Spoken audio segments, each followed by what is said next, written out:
За өнөөдрийн философи ба кино урлаг ивентэд ирсэн та бүхэнд ямар болов болж бүгдд нь баярлалаа. Тэгээд өнөөдрийн манай зочдоор кино урлагийн талаар үг хоолойгоо олон нийтэд хүргэж байгаа томоохон шүүмжлэгчд. Хамгийн Монголд одоо байгаа хамгийн их уншигчтай шүүмжлэгчд, ревьюерүүд ирсэн байна. Тэгээд өөрийгөө танилцуулаад танаас эхлээд. Өөрийгөө л. Тийм, өөрийгөө тань. Кино урлагтай холбоотойгоос юу гэж байна? Тэгээд Тэгшээс Movie Corner гэдэг Facebook-т байдаг хуудсыг хөтэлдэг. Тэгээд бас уран зохиолын орчуулга хийдэг. Tacta Publishing гэдэг компани нэг хамтран үүсгэн байгуулдаг. Тэгээд кино сонирхогч. Тийм. UB Life гэдэг захын хуудас. Тэгээд веб хуудасны кино тамж гэж явдаг байхгүй юу? Ахлаасаар тийм ер нь хамаагүй юм аа бичдэг. За өнөөгийн хувьд өөрийгөө танилцуулаач. За намайг Өнөр Жаргал гэдэг Book and Movie Holics гэдэг хуудсыг таажлуулсан. Одоо жил хагас болж байна. Тэгээд яг үндсэн мэргэжил нь бол олон улсын эдийн засаг тэгээд санхүүгийн шинжээч мэргэжилтэй. Тэгээд одоо бол бизнес аналист болон бизнес хөгжүүлэлтийн менежерээр ажилладаг World Plus компани. Тэгээд яг хуу чөлөөт цагаараа гэх юм уу илүү яг кино сонирхоод тэрнээс төрсэн сэтгэлдлээ яг бичдэг төрөөс шүүмж гэж өөрөө бол нэрлэж болж чадахгүй. Тийм. За би бол Quantum Mongolia-г төлөөлөөд энэ удаагийн хилцүүлэг дээр модератор хийн. Өөр голдож ярих юм байхгүй, зүгээр кино үздэг сонирхдаг жижиг хүн байна. Тэгээд хилцүүлгийнхаа эхний асуултыг сая киноныхоо эхний өгүүлбэрээс эхлэе гэж бодсон юм. Цаашдаа нэг кинотойгоо холбоотой яриад тахгүй л те. Яг хуу кино эхлэхийн өмнө киног тайлбарлаж хэлэхдээ кино урлагийг ер нь тайлбарлахдаа философиор тайлбарлахдаа ерөнхийдөө 3 хандлагаар тайлбарладаг байсан. Гоо зүйн хувьд, утга зүйн хувьд тэгээд философи сэтгэл судлаалалных нь салбар мөний хувьд психоанализаар тайлбарладаг. Психоанализаар жижигхэн хэлснээр юу гэж үзэж байгаа вэ гэхээр кино хүний юу хүсэж байгааг чиглүүлж зааж өгдөг. Тийм болохоор киноноос биднэрт орчин үеийг ойлгоход маш шаардлагатай байна. Киног үзэж явах хэрэгтэй байна гэж за эхлэлтэн ч төгсгөлтөн ч хэлжсэн. Та хоёрын хувьд кино яг улс төр түүх гэлгүйгээр зүгээр нийгэмд ямар хэрэгтэй нөлөөтэй юугаараа чухал байдаг вэ? Надад болохоор яг сая жижигхэн киноны өмнө хэлсэн гэж байгаа шүү дээ. Яг илүү нэг кинотой харьцуулах юм бол Агнес Варда гэдэг эмэгтэй найруулагч байдаг. Яг тэр хүний хэлсэн үг илүү санаанд орж байгаа байхгүй юу гэхээр би киногоор юм харуулахыг зорддоггүй, зүгээр харахтан туслахыг, харах хүсэл өгөхийг зорддог гэж яг хэлсэн байдаг байхгүй юу. Тэгээд яг энэ асуултанд хариулахын хувьд бол надад илүү киноны яг үүслээс нь хэлж ярих юм шиг санагдаж байгаа байхгүй. Яагаад гэвэл кино гэдэг зүйл анх эхлээд ерөөсөө утга санаатай байгаагүй. Зүгээр энэ чинь бол техникээс үүссэн салбар шүү дээ. Анх Томас Эдисон камер гэдэг зүйлийг бүтээгээд тэгээд дэлхийн анхны яг дүрс бичлэг буюу одоо бид нэр хар кино гэж нэрлэх зүйл нь 17 секундын тийм кино бэдий. Тэр нь болохоор та нар Google дээр шууд хайгаад үзэх юм бол 17 секундын бичлэг шууд гараад ирнэ. Dixon Greeting гэдэг хайгаад үзээрэй. Dixon-ийн мэдлэгээгээд. Тэр нь болохоор Томас Эдисон анх камерыг яг өөрийнхөө лабораторид бүтээгээд яг багаараа хийж ирсэн нэг бичлэг байдаг байхгүй юу? Нэг хийл тоглож байгаа. Тэгээд яг хөө тэн дээр нь анх удаа дүрс бичиж байгаа боловч яг бүгдээрээ бэлэн үү гэсэн тийм дуу орцсон нэг тийм бичлэг гэдэг. Тэрийг бол яг дэлхийн анхны кино гэж одоогоор тооцож байгаа. Гэхдээ яг 1895 оныг болохоор яг кино урлаг үүссэн он юм а гэж нэрлэдэг. Ягаад гэвэл яг ганц хүнд зориулсан кино биш 30 хүнд зориулсан анхны нэг синема гэдэг ойлголт тэр үед гарч ирсэн гэж үзэж байгаа байхгүй. Тэгэхээр яг киноны одоо нэг 3 одоо шүүх 3 хүчин зүйл гэх юм уу? Яг энэ 3 хүчин зүйлээс бол хамгийн чухал нь мэдээж хэрэг гоо зүй юм аа гэдэг ийм ойлголт гарч ирж байна. За дараа нь болохоор Америкт яг камер гэдэг зүйл үүссний дараа Франц одоо болон Италийн найруулагчид руу, кино бүтээгчид руу яг энэ камер гэдэг зүйл шилжээд энд болохоор яг Европт кино гэдэг зүйл утга санаагаа олж авсан байгаа байхгүй юу. Тэгэхээр утга санаа бол дараа нь орж ирсэн зүйл гэх мэтчлэн тэнгуүдээ психоанализ ч юм уу те яг ийм зүйлүүд бол бүр дараа одоо кино гэдэг зүйл бүр урлаг болж хөгжиж ирсний одоо тодорхой нэг тийм өндөр шатн дээр нь гарч ирсэн зүйлүүд байгаа даахгүй. Миний хувьд бол тэгж бодож байна. Тэгэхээр яг үүслээс нь харах юм бол гоо зүг гэдэг бол яг чаргагүй чухал зүйл.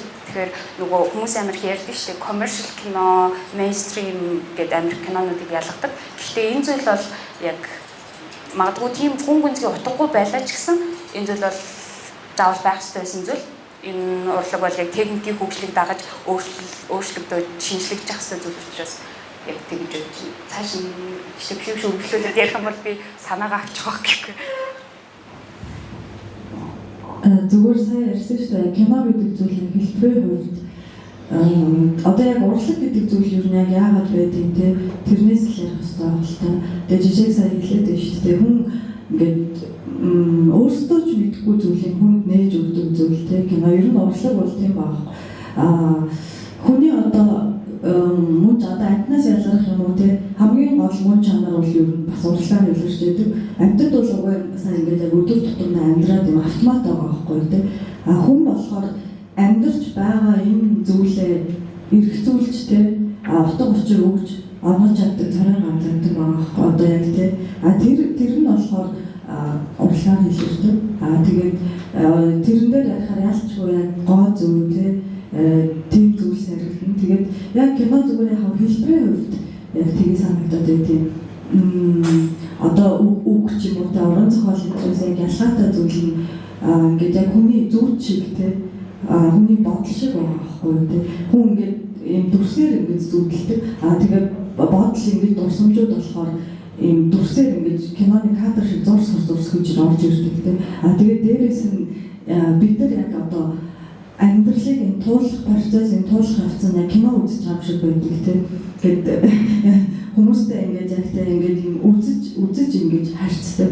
Яг тэгмүүд тэр яг энэ хэлбэрийг одоо урлагаар илэрхийлж байгаа тийм урлаг болохоор маш хүчтэй. Тийм болохоор яагаад ч юм ингээд утга санаа оноогоогүй ингээд тийм айхтар философи гаргалгаа хийгээгүй ч гэсэн зүгээр нэг кино үзсний дараа хүнд тэр баг үл хомсролын төвшөлтэй тал хомсрын төвшөнд нөлөөлж яадаг юм шиг. Тийм амар хүчтэй урлаг байгаа юм л та. Тэр утгаараа болохоор нийгэм болоод хувь хүмүүст маш том нөлөөтэй. Бид нар баг өөрсдөө ч ухаараагүй нөлөөг кино урлаг гэдэг зүйл биднэрт үзүүлдэг байх гэж боддог. Тэгээд дээрээс нь яг нөгөө орчин цагийн амьдрал улам амар юм завгүй болсон тийм. Тэгээд нэг хүмүүс амар нэг дор айгүй олон юм гэж амжуулж хийж хичээхийг одоо юмнаас дутгах цаа юм шиг амьдэрдэг болсон шүү дээ. Яг тэр утгаараа болохоор киноны хэлбэр одоо хамгийн дээдлийн урт кино магадгүй за 3 цаг ч гэдэг юм тий. За тэгээ кино театрт гардаг формат нь бол цаг 30 минут тий. Тэнгүүд яг 3 цагийн дотор ч юм уу цаг 30 минут нь амар том агуулгыг хүнд хүргэх тийм боломжтой илэрхийлэл байгаа байхгүй. Одоо чи нэг хин хэлсэн байдаг чинь Франсуа Трюффо билүү Пресний нөгөө нэг зохиолын Балтазар гэдэг киноны тухай ярьсан байдаг байхгүй. Энэ бол 2 цагийн дотор тийм бүхэл амьдрал бүхэл ертөнцийг туулсан юм шиг тийм мэдрэмж, тийм юмыг хүнд өгөхөр кино тийм. Тэгээд иймэрхүү урлаг болохоор би тэгж л боддог л даа. Уусаа.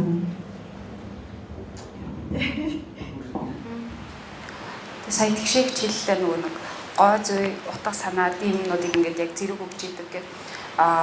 Миний хувьд яг бодох юм бол гэхдээ яг би бүх киног үзсэн тийм амар эксперт хүн биш л дээ. Гэхдээ яг өөрийнхөө үзсэн кинонууд дээр яг дүгнэлт хийх юм бол кинонд юу хамгийн хүч өгдөг вэ гэхээр синергетик эффект хамгийн хүч өгдөг.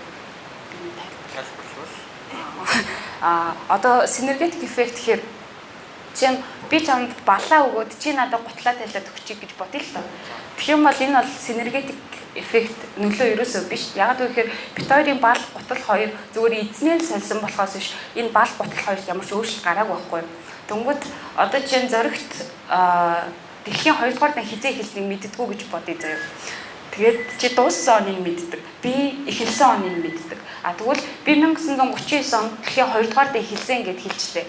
Зоригт надад 1945 онд дэлхийн 2 дугаар дан дууссан гэж хэлчихлээ гэж бодъё. Тэгэнгүүт бит хоёр хуйлаа өөрсдөө байсан мэдээлэлээ солилцсны үр дүнд дэлхийн 2 дугаар дан чинь 6 жил үргэлжилсэн юм гэдэг тодорхой нэг шинэ мэдлэгийг дундаасаа үүсгэж байгаа байхгүй. Энийг болохоор синергетик эффект гэж нэрлэдэг. Тэгмүүд өөрөөр бас жишээ зүгээр илүү ойлгомжтой байхын тулд татах юм бол хоёр ингээд тустай ашигтай компани байлаа гэж бодоход хоёулаа нийлээд илүү их ашиг олж байгаа бол энэ синергетик эффект зүгээр товчхон тайлбарлах юм бол энэ зүгээр хамтрал тэгээд хамтарлаасаа илүү их одоо үр дүн гаргаж байгаа л гэсэн утгатай. Тэгэнгүүт кино гэдэг нь болохоор өөрөө яг за хамгийн багаар бодоход 2 болон түүнээс дээш урлагийн нийлбэр байдаг. Жишээ нь уран зураг, хөгжим, дээрээс нь мэдээж хэрэг харилцан яриа гэдэг бол миний хувьд бол урлаг гэж би хувьдаа боддог. Ийм олон зүйлийг ингээд нийлүүлээд тэр дундаас хүнд ямар нэгэн зүйлийг хүргэж өгч байгаа учраас энд яг киноны хамгийн нөгөө том хүчин оршдог гэж өөртөө тодорхойлж болох юм шиг санагдчихэв.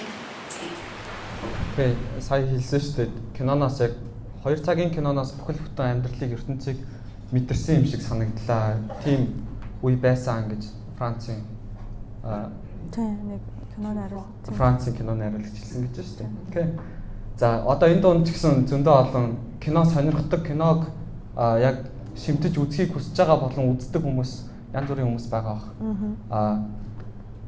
Тэгэхээр энэ хүмүүст зарим хүмүүст нь зөвлөхөд киног яг зүгээр л нэг анх удаага кино үзэх эсвэл киног яг шимтээд ойлгож үздэг болох хоёрын хооронд ямар зааг ялгаа байгаа юм гэдгийг тайлбарлаж байна. Чинь яг ингээд нэг тийм experience хэрэгтэй байд юм уу, туршлага хэрэгтэй байд юм уу, эсвэл судалгаа хэрэгтэй байд юм уу? Эсвэл яг тийм нүд нэгдэх мөч байд юм уу? Яг киног шимтэж үзэх болсон зааг нь хаана? Нөгөө нэг Ленины хэлсэн нэг үг байдаг шүү дээ. Бүх урлагийн дотроос кино урлаг бол хамгийн чухал юм аа гэдэг. Гэхдээ энэ бол амар говьлцсан үг байхгүй. Яг нөгөө жинхэнэ хувилбар нь болохоор шал өөр байдаг. Тэр нь юу гэж хэлэгдсэн байдаг вэ гэхээр бүхний тийм бичиг үсгийн төвшин, бичиг үсэг тайлбарлалтын төвшин болон боловсролын төвшөнд орой байгаа тохиолдолд кино урлаг бол кино болон цирк бол хамгийн чухал урлаг юм а гэсэн үг өгдөг байхгүй. Яг шууд кино бол хамгийн чухал урлаг юм а гэсэн хэлц бол ерөөсөө анхнаасаа байгаагүй. Энэ жоохон говьлогдсон зүйл. Тэгэнгүүт ийм үг байна гэдэг нь кино гэдэг зүйлийн яг нөгөө нэг би яг хувьдаа 3 шинж чанараар тодорхойлдог байхгүй. Нэгт нь болохоор яг нөгөө олон нийтийн шинж чанар, хоёрт нь элит шинж чанар, гуравт нь болохоор хүртээмжтэй байдал. Тэнгүүтээ энэ гуруулаа хоорондоо тэрсэлдэж байгаа. Олон нийтийн шинж чанар нь элит шинж чанартаа тэрсэлдээд, элит нь болохоор хүртээмжтэй байдлаа тэрсэлдэж байгаа байхгүй. Тэгэхээр нэг юм парадокс үүсчихэж байгаа. Гэхдээ яг тус тусад нь тайлбарлах юм бол юу вэ гэхээр олон нийтийн шинж чанар гэхээр кино үзэхэд заавал нэг тийм амар тусгай боловсрол эзэмшсэн байх ч юм уу эсвэл тусгай нэг тийм туршлага тийм юм байх албагүй. Элит шин чанар гэдэг нь болохоор кино үзэхэд заавал ямар нэг хэмжээгээр мөнгө төлөх хэрэгтэй болдог. Эсвэл ямар нэгэн байдлаар тоног төхөөрөмжтэй байх хэрэгтэй болдог. Кино сонирхоод ирэх тусам би 240-оор үзмээргүй 720-оор ядаж үзмээр байна те. Тэгэх юм бол би ингээд тэр үзэж байгаа тоног төхөөрөмжөө сайжруулах хэрэгтэй байдаг учраас энэ бол тодорхой төрлийн элит хэрэглээний шин чанартай болчихж байгаа. Хүртээмжтэй байдал гэх юм бол одоо би сая бас яг гэлтэн жоохон ижил төстэй чанар юм шиг байна. Гэхдээ ямар нэгэн байдлаар энд суралцах албаа бол байхгүй. Зүгээр л яг нөгөө саяхан гарсан тенитийн нөгөө өмнө хэлэгддэг шүү дээ те. Зүгээр ойлгох гэж хичээх хэрэггүй зүгээр мэдэргээд яг ийм гэж бодож байна. Тэгэхээр заавал хүн болгонд нэг тийм киног үзэх бүр мэдлэгийн төвшин ч юм уу эсвэл бүр туршлагын төвшинд ямар нэгэн зүйл бол байх албагүй гэж бодож байна. Зүгээр юу гэж хэлэх гээд байна вэ гэхээр би хэрвээ Акира Куросавагийн киног үзээд тэр надад таалагдж байгаа бол Акира Куросава бит хоёрын дунд би зүгээр ойлгоцсон бол Акира Куросава бит хоёрын дунд айгүй богинохон зай байна гэсэн үг. Би Дэвид Линчийн киног үзээд ойлгохгүй байгаа бол би Дэвид Линчээс хол байна л гэсэн үг. Тэгэхээр хүний сэтгэхүйг мэдээж хэрэг хүн ойлгоход амар хэцүү шүү дээ. Тэгэхээр энэ хоёр найруулагч гэсэн өөрсдөө айгүй өөр юм ярьсан байдаг байхгүй. Акира Куросава жишээ нь кино гэдэг зүйл ойлгомжтой байхтай амар үзэсгэлэнтэй байдаг гэж ярьсан байдаг. Тэгэхээр энэ найруулагчийн кинонууд гүн гүнзгий юм өгүүлдэг ч гэсэн амар ойлгомжтой байдаг. Одоо жишээ нь өөрийнхөө хэлэх гэсэн санааг амар богинохон шууд нээлттэй текстээр илэрхийлж чаддаг. Дэвид Линч болохоор юу гэж үздэг юм бэ гэхээр юу гэдэг чинь те амьдрал гэдэг чинь өөрөө амар адармаатай, ярвигтай, хэцүү тийм ойлгомжгүй зүйл. Тийм болохоор киног ч гэсэн ойлгомжгүй байлгахыг хүлээн зөвшөөрөх хэрэгтэй гэж үздэг. Тэгэхээр ямар кино үзэж байгаагаасаа шалтгаална, хэний кино үзэж байгаагаасаа шалтгаална, бас ямар цаг үед өөрөө хүний тухайн нөгөө хүнийх нь бодит амьдралын туршлага ямар байна вэ гэх мэтчил маш олон зүйлээс шалтгаалдаг. Түүнээс яг үзэгч болгонд зориулсан тодорхой нэг туршлага, тодорхой нэг мэдлэг, киног ойлгох нэг юм явц гэсэн юм бол миний хувьд байхгүй л гэж бодлоо. Достоевскийн гүйлүүдээ юу вэ? Амьдралын утга учирыг биш, амьдралыг өөрийг нь хайрлах гэдэг. Толстой бас нэг үг байдаг. Би хайрласны үгээр л ойлгосон гэдэг тийм. Юу санаа ойлголттой Толстой ялангуяа энэ үг ойлгосныхаа хайрлах гэдэг процесс өмнө байж байгаа. Тэгээд дараа нь ойлгосон гэж байгаа байхгүй. Тэгвэл яг би болохоор тэгэж боддог байхгүй. Энэ бол энэ баг нэг бурхны төвшний юм ярьж байгаа байхгүй Толстой. Гэхдээ яг энийг яаж ч болов зөв нөгөө энгийн жирийн нэг л хүний хувьд болохоор ойлгож утга учир өгч хамаарал өгснийхаа дараа л тухайн зүйлийг хайрладаг. Тэгэхээр кинодэр ч гэсэн адилхан ингэ шимтэж үзэж тэр киног хайрлахад киног илүү мэдрэхэд утга учирыг ойлгож ээж хамаарч ээж тэр нь илүү одоо энэ таашаалтай болж эхэлдэг хүний хувьд. Тийм болохоор харин бодчихвол байлаа л та. Зарим кинонууд болохоор зүгээр л яачдаг. Хүнд ингээд зарим одоо яг урлагийн нөлөөлөл байна л да. Киноны хувьд зарим кино болохоор зүгээр л хүнд юм хань болдог тийм. Зүгээр л энэ дотор байгаа зүйлийг чи ингээ хань болоо чи ганцаараа биш гэдгийг мэдрүүлдэг. Зарим кино болохоор чам тогт ойлгохгүй. Тэр ойлгохгүй зүйлээ ирж хайж ингэж нээж явцыг өдөөдөг. Тэгээд тэгж нээж хайж явах нь илүү утга учиртай болгодог ч гэдэг юм те. Нэг урлагийн нэг яг юу байгаа юм л да. Ер нь ингээ бодоод байсан чинь би нэг урлагийн нэг хүнд нөлөөлдөг нэг юм хоёр тийм чиг хандлага байхгүй. Эсвэл хань болдог. Зөв эсвэл чамд чиний ингээд хамаарал мэдрүүлдэг те. Эсвэл чамд яг одоо байгаа зүйлээс чинь өөрчилдөг. Илүү өөр болохыг шаарддаг. Тийм л хоёр нөлөөлөл байд юм шиг санагддаг. Тэгээд киноны хувьд бол яг би бол эхэндээ одоо нөгөө нэг амар шинтэж үзэх юу гэдэг гэхээр амар хэцүүштэй нөгөө яг манай үеийнхний түүх болохоор тийм байхгүй нөгөө киног ингэж нөгөө амар их мэдлэгээр одоо арт хаус гэдэг юм арилжаана гэдэг юм үү те ингэж хувааж амар их юм мэдээлэлээр ингэж бөмбөгдүүлж ингэж яхаасаа өмнө зүгээр л багасаа зурагтаар ингэж кино үзээ аваад ингээд одоо Джетлигийн кино шүү дээ. Джетлигийн зодонтой кино нэг суугаар нь гарч байхад нөгөө суугаар нь Ингмар Бергманы кино гарч идэг. Тийм цаг үед байсан байхгүй би. Тэгэхээр болохоор киног бол кино гэдэг утгаар ингээд бүгшээр нь ингээд хүлээгээд авцсан. Ямар нэгэн заа ялгаа өөртөө багасаа тогтоож байгаагүй. Энэ цаг үе бол манай дүүнэр одоо бол шал өөртөө тий амар их мэдээлэлтэй тий киног ингээд шууд кино гэж ингэж тэгэхээр зөв сэтгэлээсээ шууд хүлээж авахаас илүү амар их ангилж ялгадаг ч гэдэг юм уу тий би зөвхөн арт кино үзэж гэдэг юм эсвэл би зөвхөн арилжааны кино үзэж гэдэг юм тийм тий тэгэхээр яг миний хувьд зүгээр яг үнэхээр кино сонирхогч байна үнэхээр кино гэдэг зүйлийг мэдрэх гэх юм бол юм өөртөө юм ангилал юм ялгуурлал үүсэхгүйгээр ер нь тий кино гэдэг урлагийг бүхэлдэн л ингэж хүлээж авах нь айгуу гой санагддаг тий төрөл юугаар ингэж ялахгүйгээр тэгжэл илүү мөн чанарын таних юм шиг санагддаг. Тийм тэгээд тэгэлээ. За эндээс дараагийн асуултын сэдв бас гарч ирж байна л да. Киног ер нь яг бүхэлдэн кино урлаг гэдэг нэг юм гэж авч үзэх хэрэгтэй мүү эсвэл жанраар нь ангилаад нэг дуртай жанраар л үзэх хэрэгтэй мүү гэдэг нэг асуудал гарч ирж штэ. Тэр чинь шал 2 ондоо юм болчих магадгүй болчих байгаа байхгүй. Тэгэхээр яг энгийн IMDb ч юм уу, Rotten Tomatoes ч юм уу сайтууд дээр ангилдаг жанрууд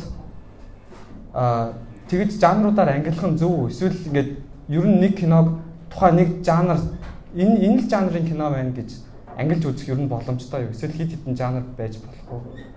Жанр дээр хэлэх үү? одоо хүртэл нөгөө кино шинжиж гэх юм уу яг энэ салбарын мэрэгжлийн хүмүүс яаж жанрыг ялгаад байгааг одоо хүртэл яг бүрэн гаргаагүй байгаа байхгүй юу. Тэгэхээр жанр хооронд ямар яг ингээд тодорхой хил хязгаар байгаа вэ гэдэг нь одоо хүртэл ерөөсөө тодорхойгүй байгаа. Угаасаа жанр гэдэг зүйл анх гарч ирж байх нь өөр амар болхиос юм байхгүй юу. Хитрхи болох гэх юм уу. Холливуд гэдэг зүйл яг бий болоод одоо Томас Эдисон нөгөө ахтар оюуны өвчин асуудлаас болоод бүгд Мексикийн хил рүү нүүснээс хойш яг тийм нэг юм кино гэдэг зүйл урлаг гэхээсээ илүү нөгөө бизнес гэдэг утгаараа киногоор дамжуулж бүр мөнгө хүртэл угаадаг яг тийм үе рүү орсон байгаа байхгүй. Тэр үед болохоор нөгөө киноны зарлалыг тавихтаа үзэгч тухайн киноноос яг юу хүлээх ёстой вэ гэдгийг мэдхийн тулд энэ аим шиг кино шүү, энэ мюзикл шүү, энэ одоо инедмийн кино шүү гэдэг нэг тодорхой жанр гэдэг зүйлийг гаргаж ирж байгаа болсон байгаа байхгүй. Гэтэл яг тухайн үед яг жанрыг нь юугаар тодорхойлж ирсэн гэдэг нь эхэндээ яг нөгөө гой студиуд гарч ирж ирсэн шүү дээ, тэ Paramount одоо юу гэдэг Universal тэгээд нөгөө Metro Goldwyn Mayer гэдэг нь шүү дээ. Яг тэр энэ гарч ирж ирсэн. Тэгмүүдээ Paramount-ийн кино гэхэд дандаа comedy байдаг. Universal Studio-ийн кино гэх юм бол заавал одоо акшн кинонууд байдаг. Тэнгүүтээ Metro Goldwyn Mayer-ийн кино гэхэд дандаа одоо musical байдаг ч юм уу. Тэнгүүт яг тухайн студийн кино гэж үгүй тэндээс яг тийм л киног хүлээдэг. Яг тэр зүйлээс эхлээд жанр гэдэг зүйл үүссэн маа. Тэнгүүтээ дараа нь болохоор ингээд юу гэдэг ч юм даа одоо би яг нэг юу гэдэг болохоос мэдгүй жүжигчдэр нөгөө нэг жанрыг амар тодорхойлдог. Яг энэ одоо хүртэл тэрний үлдэгдэл орчин үеийн кино байсаар л байгаа. Clint Eastwood ч юм уу John Wayne гэдэг нэг шууд western кино төсөөлөгддөг. Western кино тэднээс хүлээдэг болсон. Тэнгүүдээ одоо гангстер кино гэх юм бол бас нэг тодорхой жүжигчдтэй. Яг тийм зүйлээс ингээд жүжигчд гэдэг зүйлс жанр гэдэг зүйл үүссэн. Дараа нь болохоор найруулагчдаас жанр гэдэг зүйл үүссэн. Хичкокийн кино гэх юм бол хүмүүс хөвшин триллер хүлээдэг ч юм уу. Яг иймэрхүү байдлаар айгүй болох замаар жанр гэдэг зүйл нь үүссэн. Гэтэл одоо яг нөгөө нэг ийм киног яг ийм жанрт хамаатуулна гэсэн яг тодорхой зүйл байхгүй. Дээрээс нь юу гэж мелодрам гэдэг ингээд тэр киног заасан байгаа ч гэсэн тэр мелодрам дотроо дахиад дид жанруудыг агуулж идэг. Тэр кино дотор триллерч татагдж болно. Тэр кино дотор баг зэрэг аим шиг зүйл байж ч болно гэх мэтчлэн. Тэгэхээр яг энэ киног ингэж тодорхойлно гэсэн зүйл бол байхгүй.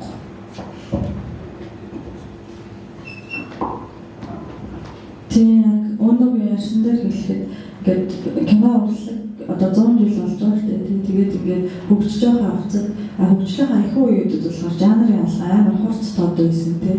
Тэр чинь угаасаа тэгэн шүү дээ. Тэгээд жанр гэж юм бас яагаад гарч ирсэн бэ гэхээр бас кино нэг талаараа урлаг нөгөө талаараа бизнес. Гэхдээ кино анх үүсэхдээ бол ер нь бизнесийн утгаар тий үүсэж ирсэн.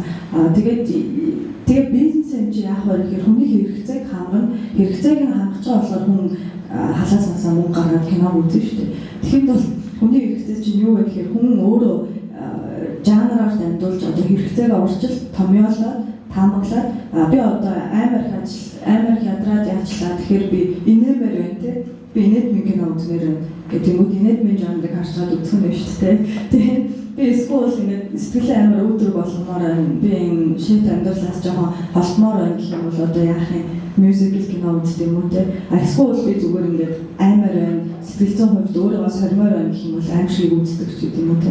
Яг хүслээ урьдчил томьёолоод тэр дагууны хад ингэж жанр анх үүссэн байгаа байхгүй. Тэгээд кино урлаг ингээд хөгжлийн хавцад явсаар байгаа сүүлдээ ямар нэг юм хөгжөөр их үедээ нөгөө нэг ингээд зааг ялгаанууд амар тод байдаг. Тэгэнгүүтээ хөгжөөд ингээд явж байхдаа тэр одоо нэгэнд ингээд урсгалаараа хөгжсөн юм ингээд хойлдож нийлж эхлэнгүүтээ тэр холимгоос дахиад өөр нэг шинэ юм үүсэж байгаа байхгүй. Тэнгүү та одоо жанрын одоо амар одоо кино урлах жанруудыг амар гаргаас үлээдтэй кино урлагийн нэг амар нэг одоо бараг тийм шидэвэр бүтээсэн хамгийн ойрын жишээ гэвэл одоо Шимэгч гэдэг кино шүү дээ. Бон Жон Хогийн Канны кино надад авлаа, тэ Оскар авлаа, тэ Солонгосоос одоо дэлхийд дахинд тэ гарч ирж байгаа Бон Жон Хогийн Шимэгч гэх кино байна. Тэр бол одоо ямар жанрын кино гэх юм? Комеди гин, триллер гин, кино урлагийн одоо хөгжил одоо нэг шимэгч гэдэг кино хийх төвшөнд ингээд хүрсэн л байна л да. Яг жанрыг ярих юм бол За стогойч. За жанраар ер нь ялахад хэцүү болж байгаа гэж бодох юм бол нэг өрний кино найруулгын эсвэл кино хийцэн өрний кино уламжлал, дорны кино уламжлал гэж хооронд нь ялгах тийм зааг ялгаа боломж байгаа юу? Одоо бас ингээд хоорондоо уусаад адилхан болж байна. Энэ дээр тэгшээгчтэй нэг ууж ахдаг байхгүй. Ярьжсэн байхгүй. Тэрний юу гэхээр яг кинотой холбоотой ярьж байгаагүй. Тэр нь юу гэж ярьжсэн бэ гэхээр барууныхан болохоор Аз урлагийг жоохон илэг барьдаг гэж яг ярьжсэн. Гэхдээ яг хоёр хүний хоорондох нэг тийм арай цензур багтаал яриасан л да. Тэгээ яг сүүлд нь бодож байхад надад бол энэ амар үнэхээр нэг тийм ортой үг юм шиг санагдчихсэн. Юу гэхээр барууныхан бол нөгөө суурийн иргэн шил гэдэг зүйлийг илүү төрүүлж олж авсан. Тийм учраас тэр хүмүүс нөгөө сууж бодох цаг зав болон нөхцөл нь хамаагүй илүү байсан. Гэтэл Аз одоо философи ч юм уу те Аз гэдэг зүйл урлаг хөгжихөд яг үндэ арт түмэн нь өөрсдөө ахуйтай амирх баригддаг. Тэгээ дээрэс нь одоо манай зөвний кинонуудыг ингээд аваад үзэх юм бол илүү яг ахуй дунд нь философи нь агуулгадж байгаа амирх гаргаж өгдөг. Жишээ нь Ким Кидок ч юм уу те өөр хэмэд Ий Чандон ч юм. Яг энэ хүмүүс бол ахуй дунд яг Аз ахуй дунд философи агуулгаддаг гэсэн юмыг гаргаж өгдөг. Гэтэл барууны найруулагчид миний яг хувьд бол илүү яг философо тодорхойлж яг тэрэндээ ахуйгаа тааруулдаг. Яг тийм хүмүүс. Тэгмэд гоо зүй гэдэг талаасаа бол энэ бол арай илүү өөр зүйл баг. Зураглаач юм уу яг тэр тухайн хүний өнгөний мэдрэмж гэх мэт зүйлсүүд байдаг. Утга санааны хувьд бол барууны болон яг зүүнний гэж ялах нь бол бүр яхахгүй зүүн кинон дээр жишээ аваад тайлбарлаад байна. За жишээ нь ухамсарын урсгал гэдэг юм руу шууд орчих жоо гэх юм. Тайлбарлаж байгаа. Надад болохоор нэг кинон дээр хамгийн хүчтэй зүйл надад яг ухамсарын урсгал юм шиг санагддаг байхгүй яг юу ярих вэ гэж яг бодож исэн чинь киногоо өмөрөх номноос өмөрөх ганц зүйл нь надад ухамсарын урсгал юм шиг яг санагдчихсэн. Хүмүүс номтой киног аягүй харьцуулдаг шүү дээ. Номоо хизээж киног үзтгүү энэ төр. Гэхдээ кино гэдэг зүйл яс номноос илүү даваа тал байгаа. Одоо жишээ нь юу гэдэг би зоригтой цааш чи лекцэндээ явах уу эсвэл кино үзэх гэж явж гинүү гэдэг бол зоригт надаа кино үзэх гэж байна гэд хариулчих юм бол яг энэ яриаг сонссон 3 дахь житгээд юу гэж бодох вэ гэхээр энэ хүн өөртөө олгодож болох найдвартай мэдлэгийг зүгээр 6 цэнгэнээр сольж гинэ гэж бодох байхгүй юу? Кино гэдэг зүйлийг илүү хүмүүс entertainment гэдэг талаас нь хүлээж авдаг. Гэтэл энэ зүйлээр дамжуулаад асар их мэдээлэл мэдлэгийг олж авч байна. За тэнгууд ухамсарын урсгал гэдэг зүйлийг яг тайлбарлах юм бол 20-р зууны яг 100-д гарч ирсэн уран зохиолын нэг хэрэглүүр ахгүй. Тэнгүүдээ тэр нь болохоор зүгээр яг одоо болж байгаа би ярьж гин тэгээд би суусан би боссон гэдэг үйл явдлыг биш. Яг би одоо суучаад бодож байгаа зүйлээ араас нь бичнэ. Бодсныхаа дараа би тэрний дараа зүүн совингоо бичнэ. Яг ингээд үйл явдлыг биш тухайн хүний зүүн совин, дурсамж, одоо зүуд гэх мэтчлэн бүх одоо нөгөө тэр одоо сэтгэлийнх нь тэр дотоод юмнуудыг ингээд дараалуулж бичдэг. Яг тийм төрөл гарч ирж байсан байгаа. Тэр нь болохоор James Joyce одоо Faulkner энтрээр дамжиж орж ирсэн. Тийм намжлалын уран зохиол гэдэг зүйл томьёолцсон байна. Тийм зүйлээр гарч ирж байсан байгаа байхгүй. Гэтэл James Joyce-ийн Улисыг уншиж үзсэн энэ дотор байна уу? Ойлгосон хүн байна уу? Ухамсарын урсгал номонд орж ирэх тусмаа тэр ном илүү ойлгомжгүй болдог. Яагаад вэ гэхээр бичгийн урлагаар ухамсарын урсгал гэдэг зүйлийг тодорхойлох маш хэцүү байдаг. Яагаад гэвэл маш болох байдаг учраас би тэгж зүүдлэв, би тэгж мэдрэв, би тэгж бодов гэж ингэж ард нь тодорхойлж бичихгүй бол энэ зүйлийг шууд бичгээс уншаад ойлгох маш хэцүү байхгүй. Гэтэл жишээ нь Андрей Тарковскийн одоо за толиг ч юм аваад үзье те. Тэгэх юм бол тэр кинон дээр яадаг вэ гэхээр зүүд болон дурсамжаа хар цагаанаар илэрхийлдэг. Одоо болж байгаа бодит үйл явдлыг өнгөтөр илэрхийлдэг. Гэтэл энэ кино гэдэг зүйл номны илэрхийлж чадхааргүй яг тийм зүйлийг үзэгчид хүргэж чадах агуулж чадах тийм гоо сайхан дээрээс нь тийм давуу тал байгаад байгаа байхгүй. Тэгээд би энэ дээр нөгөө ухамсарын урсгал дээр Аз Европыг яг харьцуулахдаа юу гэж харьцуулах гэсэн мэт гэхээр жишээ нь 8 бүхэл 2-1 гэдэг кино үзчихсэн үү? Федерико Феллини. Энэ кино бол жинхнээсээ бүр ухамсарын урсгалаар хийгдсэн кино байхгүй. Энэ бол яг Европ кино. Тэнгүүд Аз кино хийж ухамсарын урсгалаар тэгж их багтаад шингээж кино тийм хийдэг. Эсвэл магадгүй би үзег байх. Тийм болохоор яг иймэрхүү философи гэдэг зүйл одоо нөгөө нэг амар хүнд философоор бол Европод маш сайн кино хийдэг.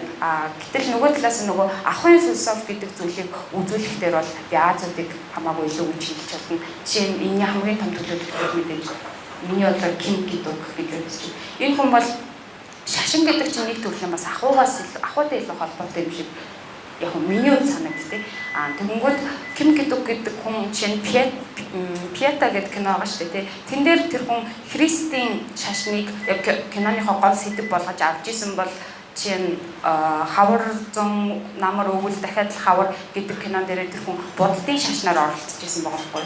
Тэгэхээр зөвхөн Аз хүн болохоор буддын шашнаар оролцсон биш, тэр хүн христийн шашнаар ч гэсэн оролцож чаддаг гэдгээрээ би бол Ким Кидукийг илүү ахын философитой ойлгоно гэж бодож байна. Тэгэхээр ийм нөгөө нэг илүү эрт суугаад бодсон учраас дээрээс нь кино гэдэг зүйл нь өөрөө Европт үүссэн учраас одоохонд бол төрүүлж алхаж байгаа. Гэхдээ Азиуд бол амар хүчтэй араас нь явж байгаа. За ингээд танд хоёр асуулт очиж байгаа шүү. Эндээс өрнийн болон дорны кино урлагийн ялгаа, уламжлалын ялгаа, хоёр дахь юм бол кино болон кино зохиолын ялгаа гэдэг. Аль нь илүү вэ гэдэг тийм маргаан байнга явдаг шүү дээ. Кино болон кино зохиол уу? Тийм, кино зохиол, их зохиол, номноос уран зохиолоор зохиолсон байж болно. Олон янз байгаа шүү дээ зохиол. Юу энэ өрн дорны кино уламжлалын ялгаа яг ингээд киног ухаад ингээд шинтээд үзээд эхлэнгүүт маш тод харагддаг л та. Тэгээ ер нь яг дэлхийн кино урлагийн түүхийг бол яалтчгүй одоо Европод бичсэн тийм одыг хүртэл Европод бичсэн. Азиуд болохоор одоо Европод болохоор аль хэзээ нөгөө ахуугаар шийдээд тийм амьдралаа ингээд шийдээд яг тэр өнөрөө яриад байсан шүү дээ. Ахуугаар шийдээд ингээд яатсан болохоор оюун санаагаа илүү ажилуулад байгаа юм л та тийм. Тэнгүүд Азиудын хооронд яаж исэн бэхээр амьдрах гэж ядчихсан тийм ахуй дотроо байж исэн тийм. Тэнгүүд гэхдээ мэдхгүй одоо яг өрн дорн гэдэг ярангууд за амар бүдүүлгээр ярих юм бол яг тийм байхгүй. Өрн болохоор тийм аналитик философи тийм логик сэтгэлийг илүү төлөөлдөг тийм. Дорн гэхээр одоо бид нар угаасаа дорн гэнгүүттэй ийм Аз Б хүрдэг тийм нэг логик сэтгэлгээ юу гэхээсээ илүү тэрнээс хамаагүй чандын одоо буддаа ч юм уу тийм буддаа шиг тийм хүн одоо ингэ төсөөлөнгүүт өрний тийм юунаас хязгаарч гарч ирэх боломжгүй байгаа.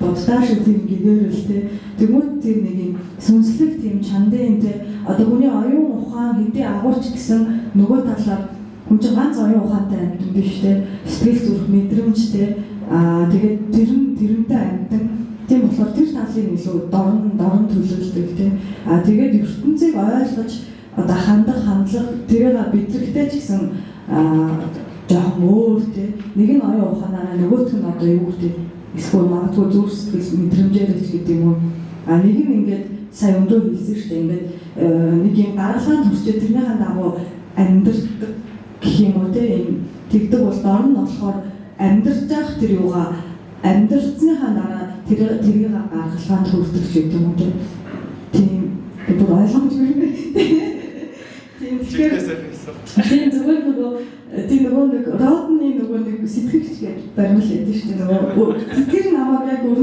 өрний одоо тэр аюун санааны дүр зургийг яхад тэр баримл бүр яг ингээд нэг суугаад те ингээд ертөнцийг ингээд яг яагаад ингээд оюун хандаа яаж чаа те Азиуд хэрвээ тийм ямар нэг юм яа гэх юм бол үгүй Азиуд бол яг нэг тариа бараа эсвэл айгаа бүлчдэг ч юм уу те тийм л ялгаатай л та тэгээд яг нөгөө бас яг Азийн кино урлагийн хувьд бид нар ч өөрөө мөнгөлчээд тийм ингээд бид нар өөрсдөө Азиуд тэнгуут ингээд бидэрт тийм нөгөө нэг яг Европын тэр одоо яг тэр сэтгэдэг тэр тийм уламжлал байхгүй одоо нүүдэлчд бол одоо бүр ялангуяа ийм мэдлэгийн ийм тогтвортой систем үүсгэх ямар ч боломжгүй тийм амьдралыг юм аягтай шүү дээ. Одоо байнга нүүдэлчдэг тийм одоо яг түүхийгээ үзэх юм бол тэнгуут яг чөлөөлт зүгээр. Гэхдээ тэр нүүдэлчдийн хэм маягт одоо ямар нэг утга учир байгаагүй те ухаан юу байгаа юу гэж хэлээд амар хэцүү шүү дээ. Тэгээ нүүдэлчд бол яг намын сан бүтээгээд ингээд мэдлэгийн тогтвортой систем үүсгээгүй ч гэсэн амьдралын хэм маяг нь өөрөө бас хэлцээд байгаа байхгүй те.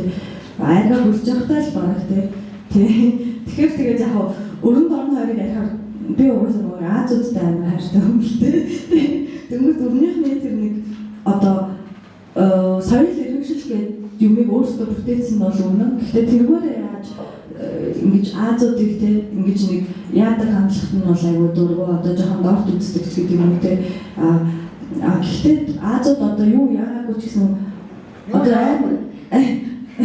амар ингээнээр хэлэхэд хүний одоо ил жирийн энэ амьдралд ямар ч утга учир байхгүй гэж хэлж болохгүй шүү дээ тийм ингээ ил амьдралд тийм тэр хүн одоо нэг гайхалтай тийм оюун санааны бүтээл туураагүй за урлаг хийгээгүй за юу гэдэг тийм ингээ жирийн хүний амьдрал ямар ч утга учир байхгүй гэж хэлж болохгүй шүү дээ тийм яг тэрнтэй л адилхан санагдаад тийм тэгвэл ингээ шисэкэн дээр яриад амар ингээ томьёолууд гаргаал тийм ингээ хүний амьдралыг ингээ томьёолоод аваад нөгөө талаар тийм томьёолол хүний амьдрал интерч юм бүр ямар ч орохос боломжгүй байхгүй нөгөө талаар тэгээд дорны талаас бол тэгээд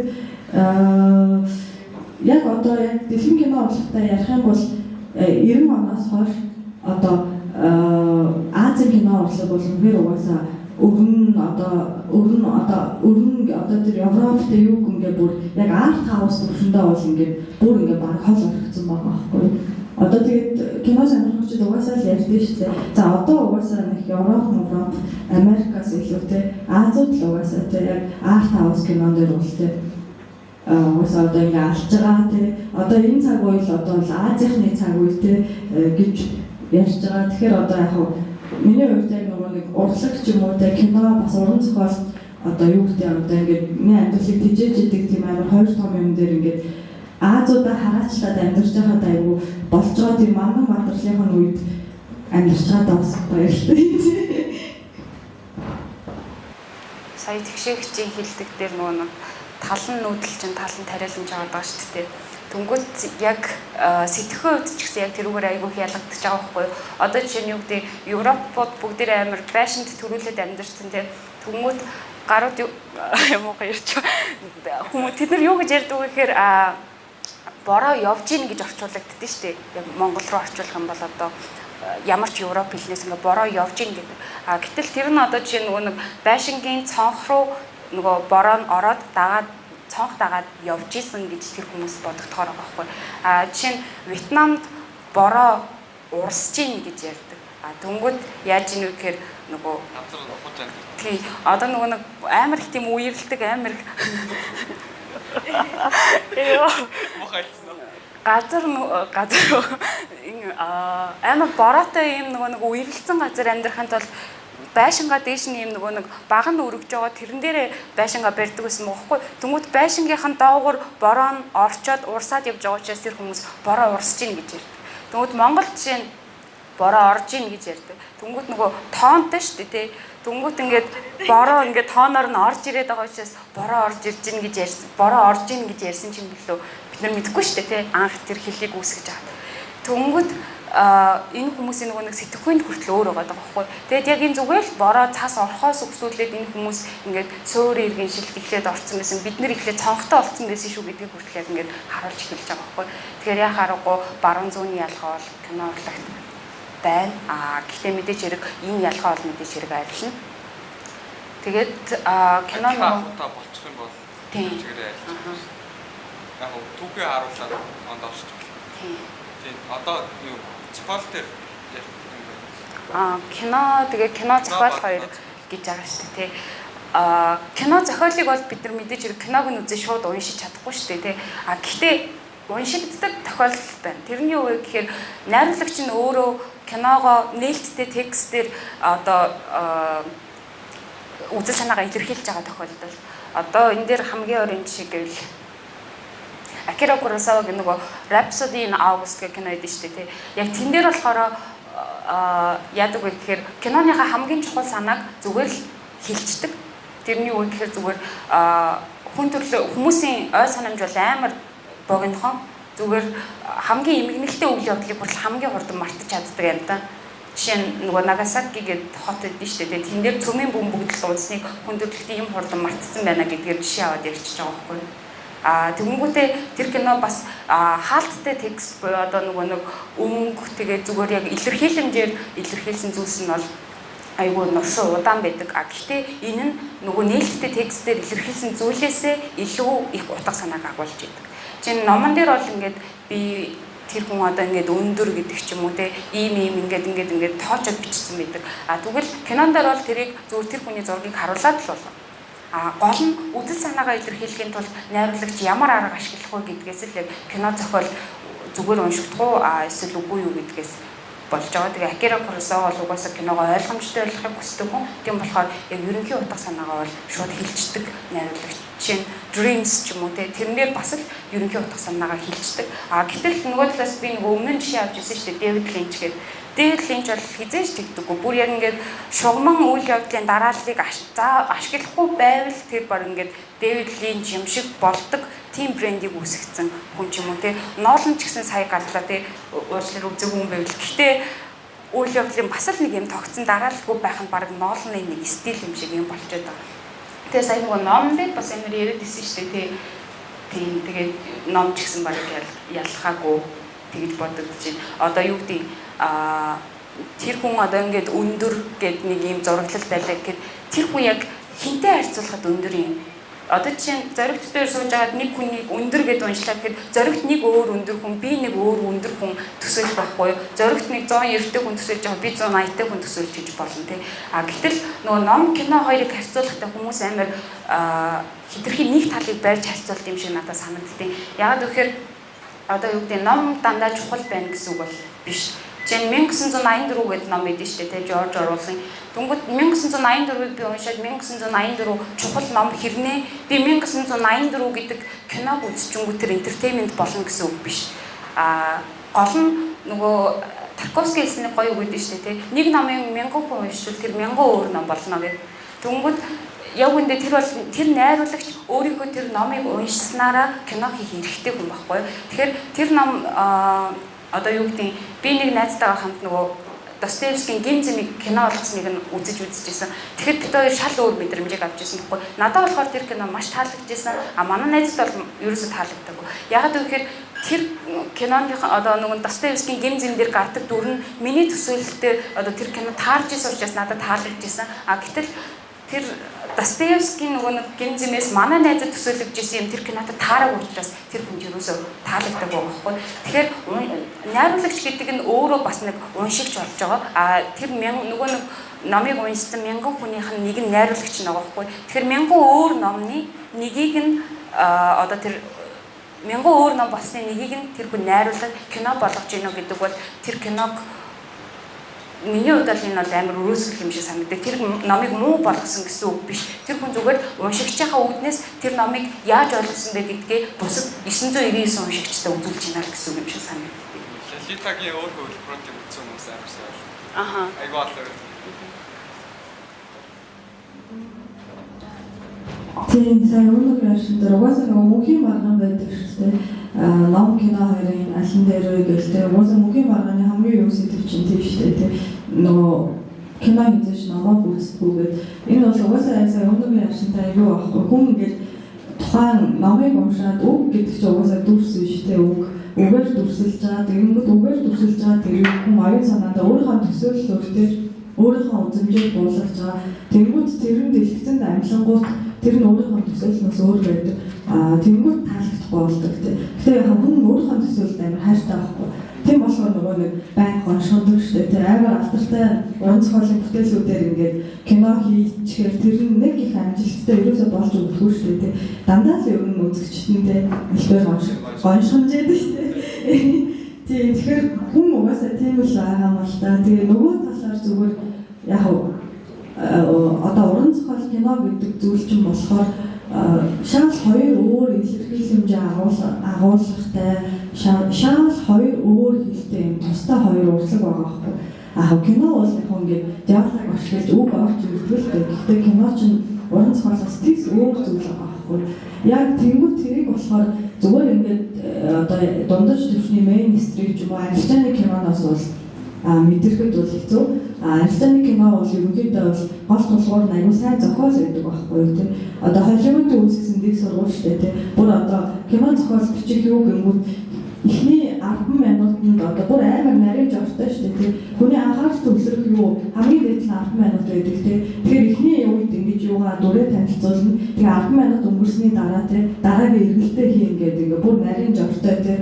3 одоо үйлдэлт тэр юу. Тэнгүүд хүмүүсийн одоо сэтгэл зүг тэгж таамаглаад тэр хүмүүсийн таалагт бүтээгдэхүүнийг тул тэгж ажиллаж байгаа байхгүй яг нэг үйлдвэрийн одоо юу шигтэй бараа бүтээгдэхүүн гаргаж байгаа юм шиг тэгж ажиллаж байгаа байхгүй одоо арилжааны кино бүтээхэд тэнгүүд кино чинь ганц тийм ашиг олох хэрэгсэл ч юм уу бизнес бол биш тийм юм чинь нөгөө талаар асар нөлөөтэй асар том урлаг тийм тэнгүүд яг тэр нөгөө киноны яг үнэхээр яг жинхэнэ потенциал мөн чанар зөвхөн киногоор л илэрхийлж болох тэр агуулгыг гаргана гэдэг чинь нэг өөр юм тийм. Тэгвэл яг тэрний хувьд болохоор зохиол мохол юм ерөөс ямар ч хадгүй болоод эхэлж байгаа байхгүй тийм. Тэгвэл зохиол гэж одоо үг диалог тийм юм хүүрнэл одоо юу гэдэг одоо тийм хүүрнэлсэн тийм зүйл нэг тийм хамааралгүй юм шиг тийм.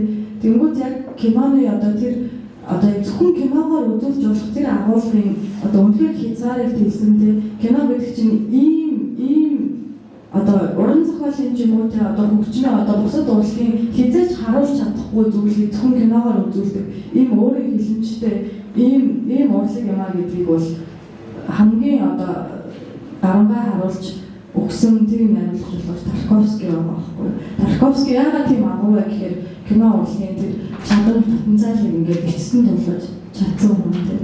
Тэгээ сая тэр жижиг яриад байна шүү дээ нөгөө Тарковский ингээд ийм юу гэхдээ Тарковский бидний энэ ойлгодог тэр завсрын тийм юмнаас хамаагүй чамдын цаашаа хүнд мэдрүүлээд байдаг гэх за жижиг хүртэл хэлээд байгаа шүү дээ.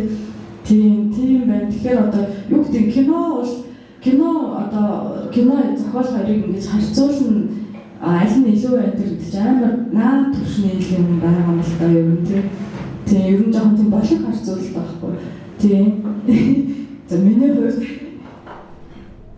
за одоо тэгэхээр ер нь кино ном хоёрыг харьцуулдаг хүмүүс хариултыг нь хэлчихлээ шүү дээ. Энэ бол болох явдал юм аа, болохгүй юм аа. Одоо наад үйлдэлээ болоод гэж байгаа шүү дээ. Тэгэхээр дараагийн асуулт нь юуны тухай вэ гэхээр кино үзэж байхад нэг ямар ч хамаагүй юм шиг юун ч ойлгохдохгүй байгаа юм шиг тийм сценүүд гардаг шүү дээ. Тэрэн дээр нөгөө нэг кино шүүмжлэгчэд юу гэдэг сцен унших гэдэг үү. Сценийг уншихад яг тэндээс ямар өөр зүйлийг нь харж тэр сценийг энэ кино зохиолыг холбож байгаа нэг үйл явдал гэж ойлгож болох юм. Тийм илэрхийлэнжийн аргууд нь ямар аргууд байдаг вэ? Нэг дуртай найруулагч дээрээ ч юм уу чи аваад ярьцгааж болох юм.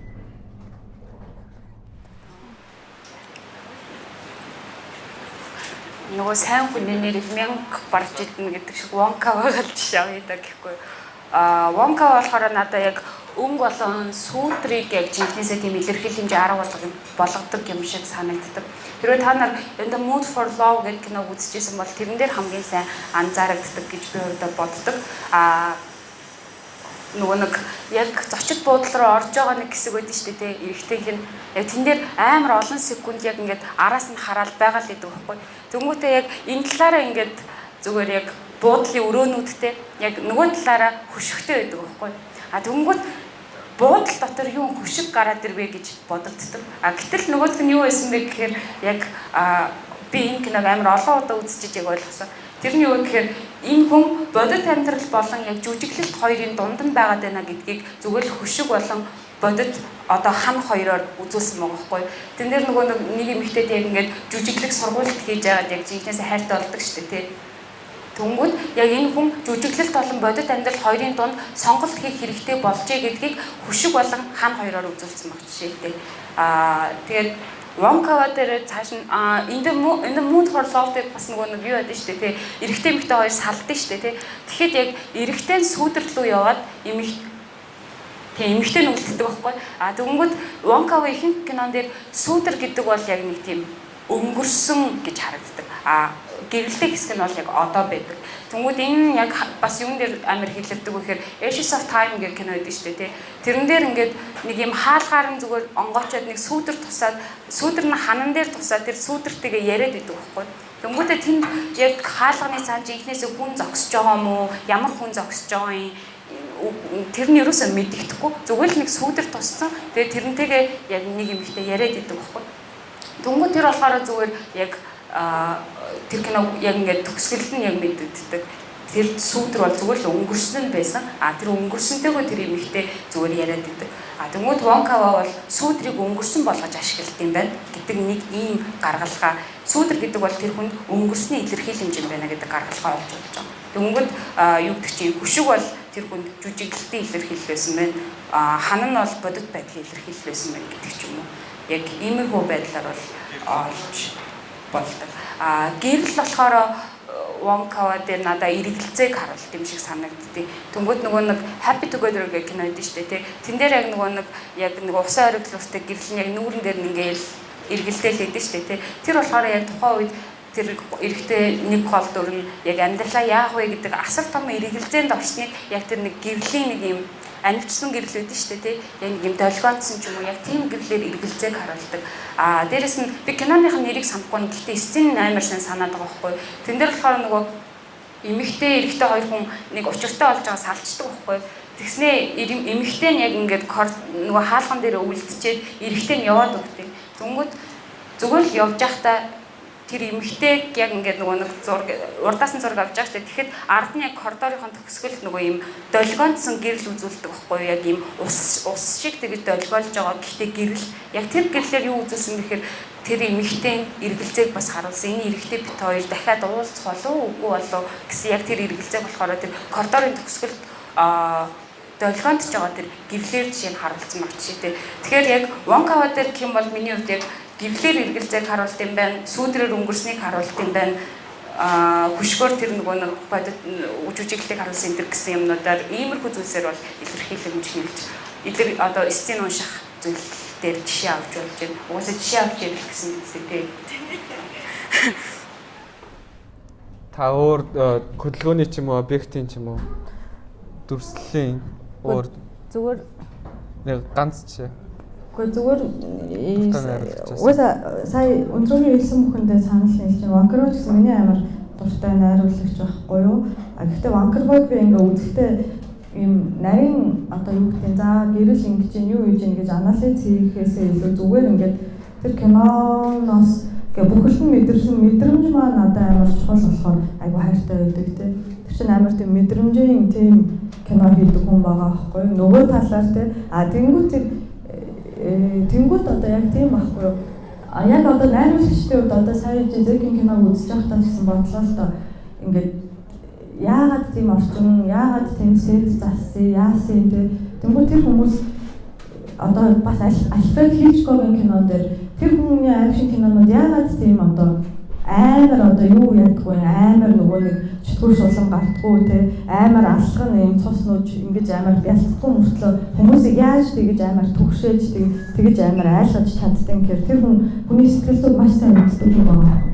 Тэгвэл хүний сэтгэл зүгээр ямар өмөлөмжүүдээр ямар юугаар ямар үйл явдлаар ямар орчин нөхцөл үүсгэхээр яавал хүний сэтгэл зүй жигнэсээ дотооддоо айц төвшөр мэдрэх вэ гэдгийг тэр хүн хийж чаддаг юм байгаа байхгүй юу те. Тэгвэл яг миний хувьд тэгэж санагддаг. Одоо бидний одоо үзээд огт анзаардаггүй тийм орчин нөхцөл одоо юу гэдэг энэ пив сонгосон энэ сонголт одоо юу гэдэг энэ бүхнийг ингээ амар санамсаргүй бүрдүүлсэн юм шиг мөртлөө тэр бүхэн хүний сэтгэхүйд яаж нөлөөлөхийг маш сайн мэддэг хүмүүс найруулагчид байгаа байхгүй тийм. Тэгвэл тэгжэл санагддаг.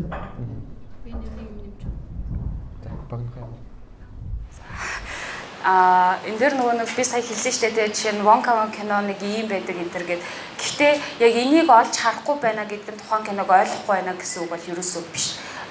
Юу гэхээр нөгөө гоо үзэгслэг яг харж байгаа хүнийхээ нүдэнд л байдаг. Тэнгүүд бас нэг тийм жишээ өгдөө шүү дээ нөгөө нэг тийм музейд зөвхөн нүдний шил тавьсан ч хүмүүс очиад хараад байдаг. Тэр бол зүгээр хоёр хүүхэд цахилгагуутаж явж байгаа тэр нүдний шилийг зүгээр тэр хан дээр аваачаад тавьсан боловч тэрийг нь хүмүүс урлагийн бүтээл юм шиг хараад байдаг. Гэхдээ энэ яг үүндээ тоглоом биш. Тэр нүдний шилэндээ асуудал байгаа биш. Яг харж байгаа хүмүүс нь тэндээс ямар нэгэн зүйл олж харж байгаа болохоор тэр нүдний шил урлагийн бүтээл болж байгаа байхгүй.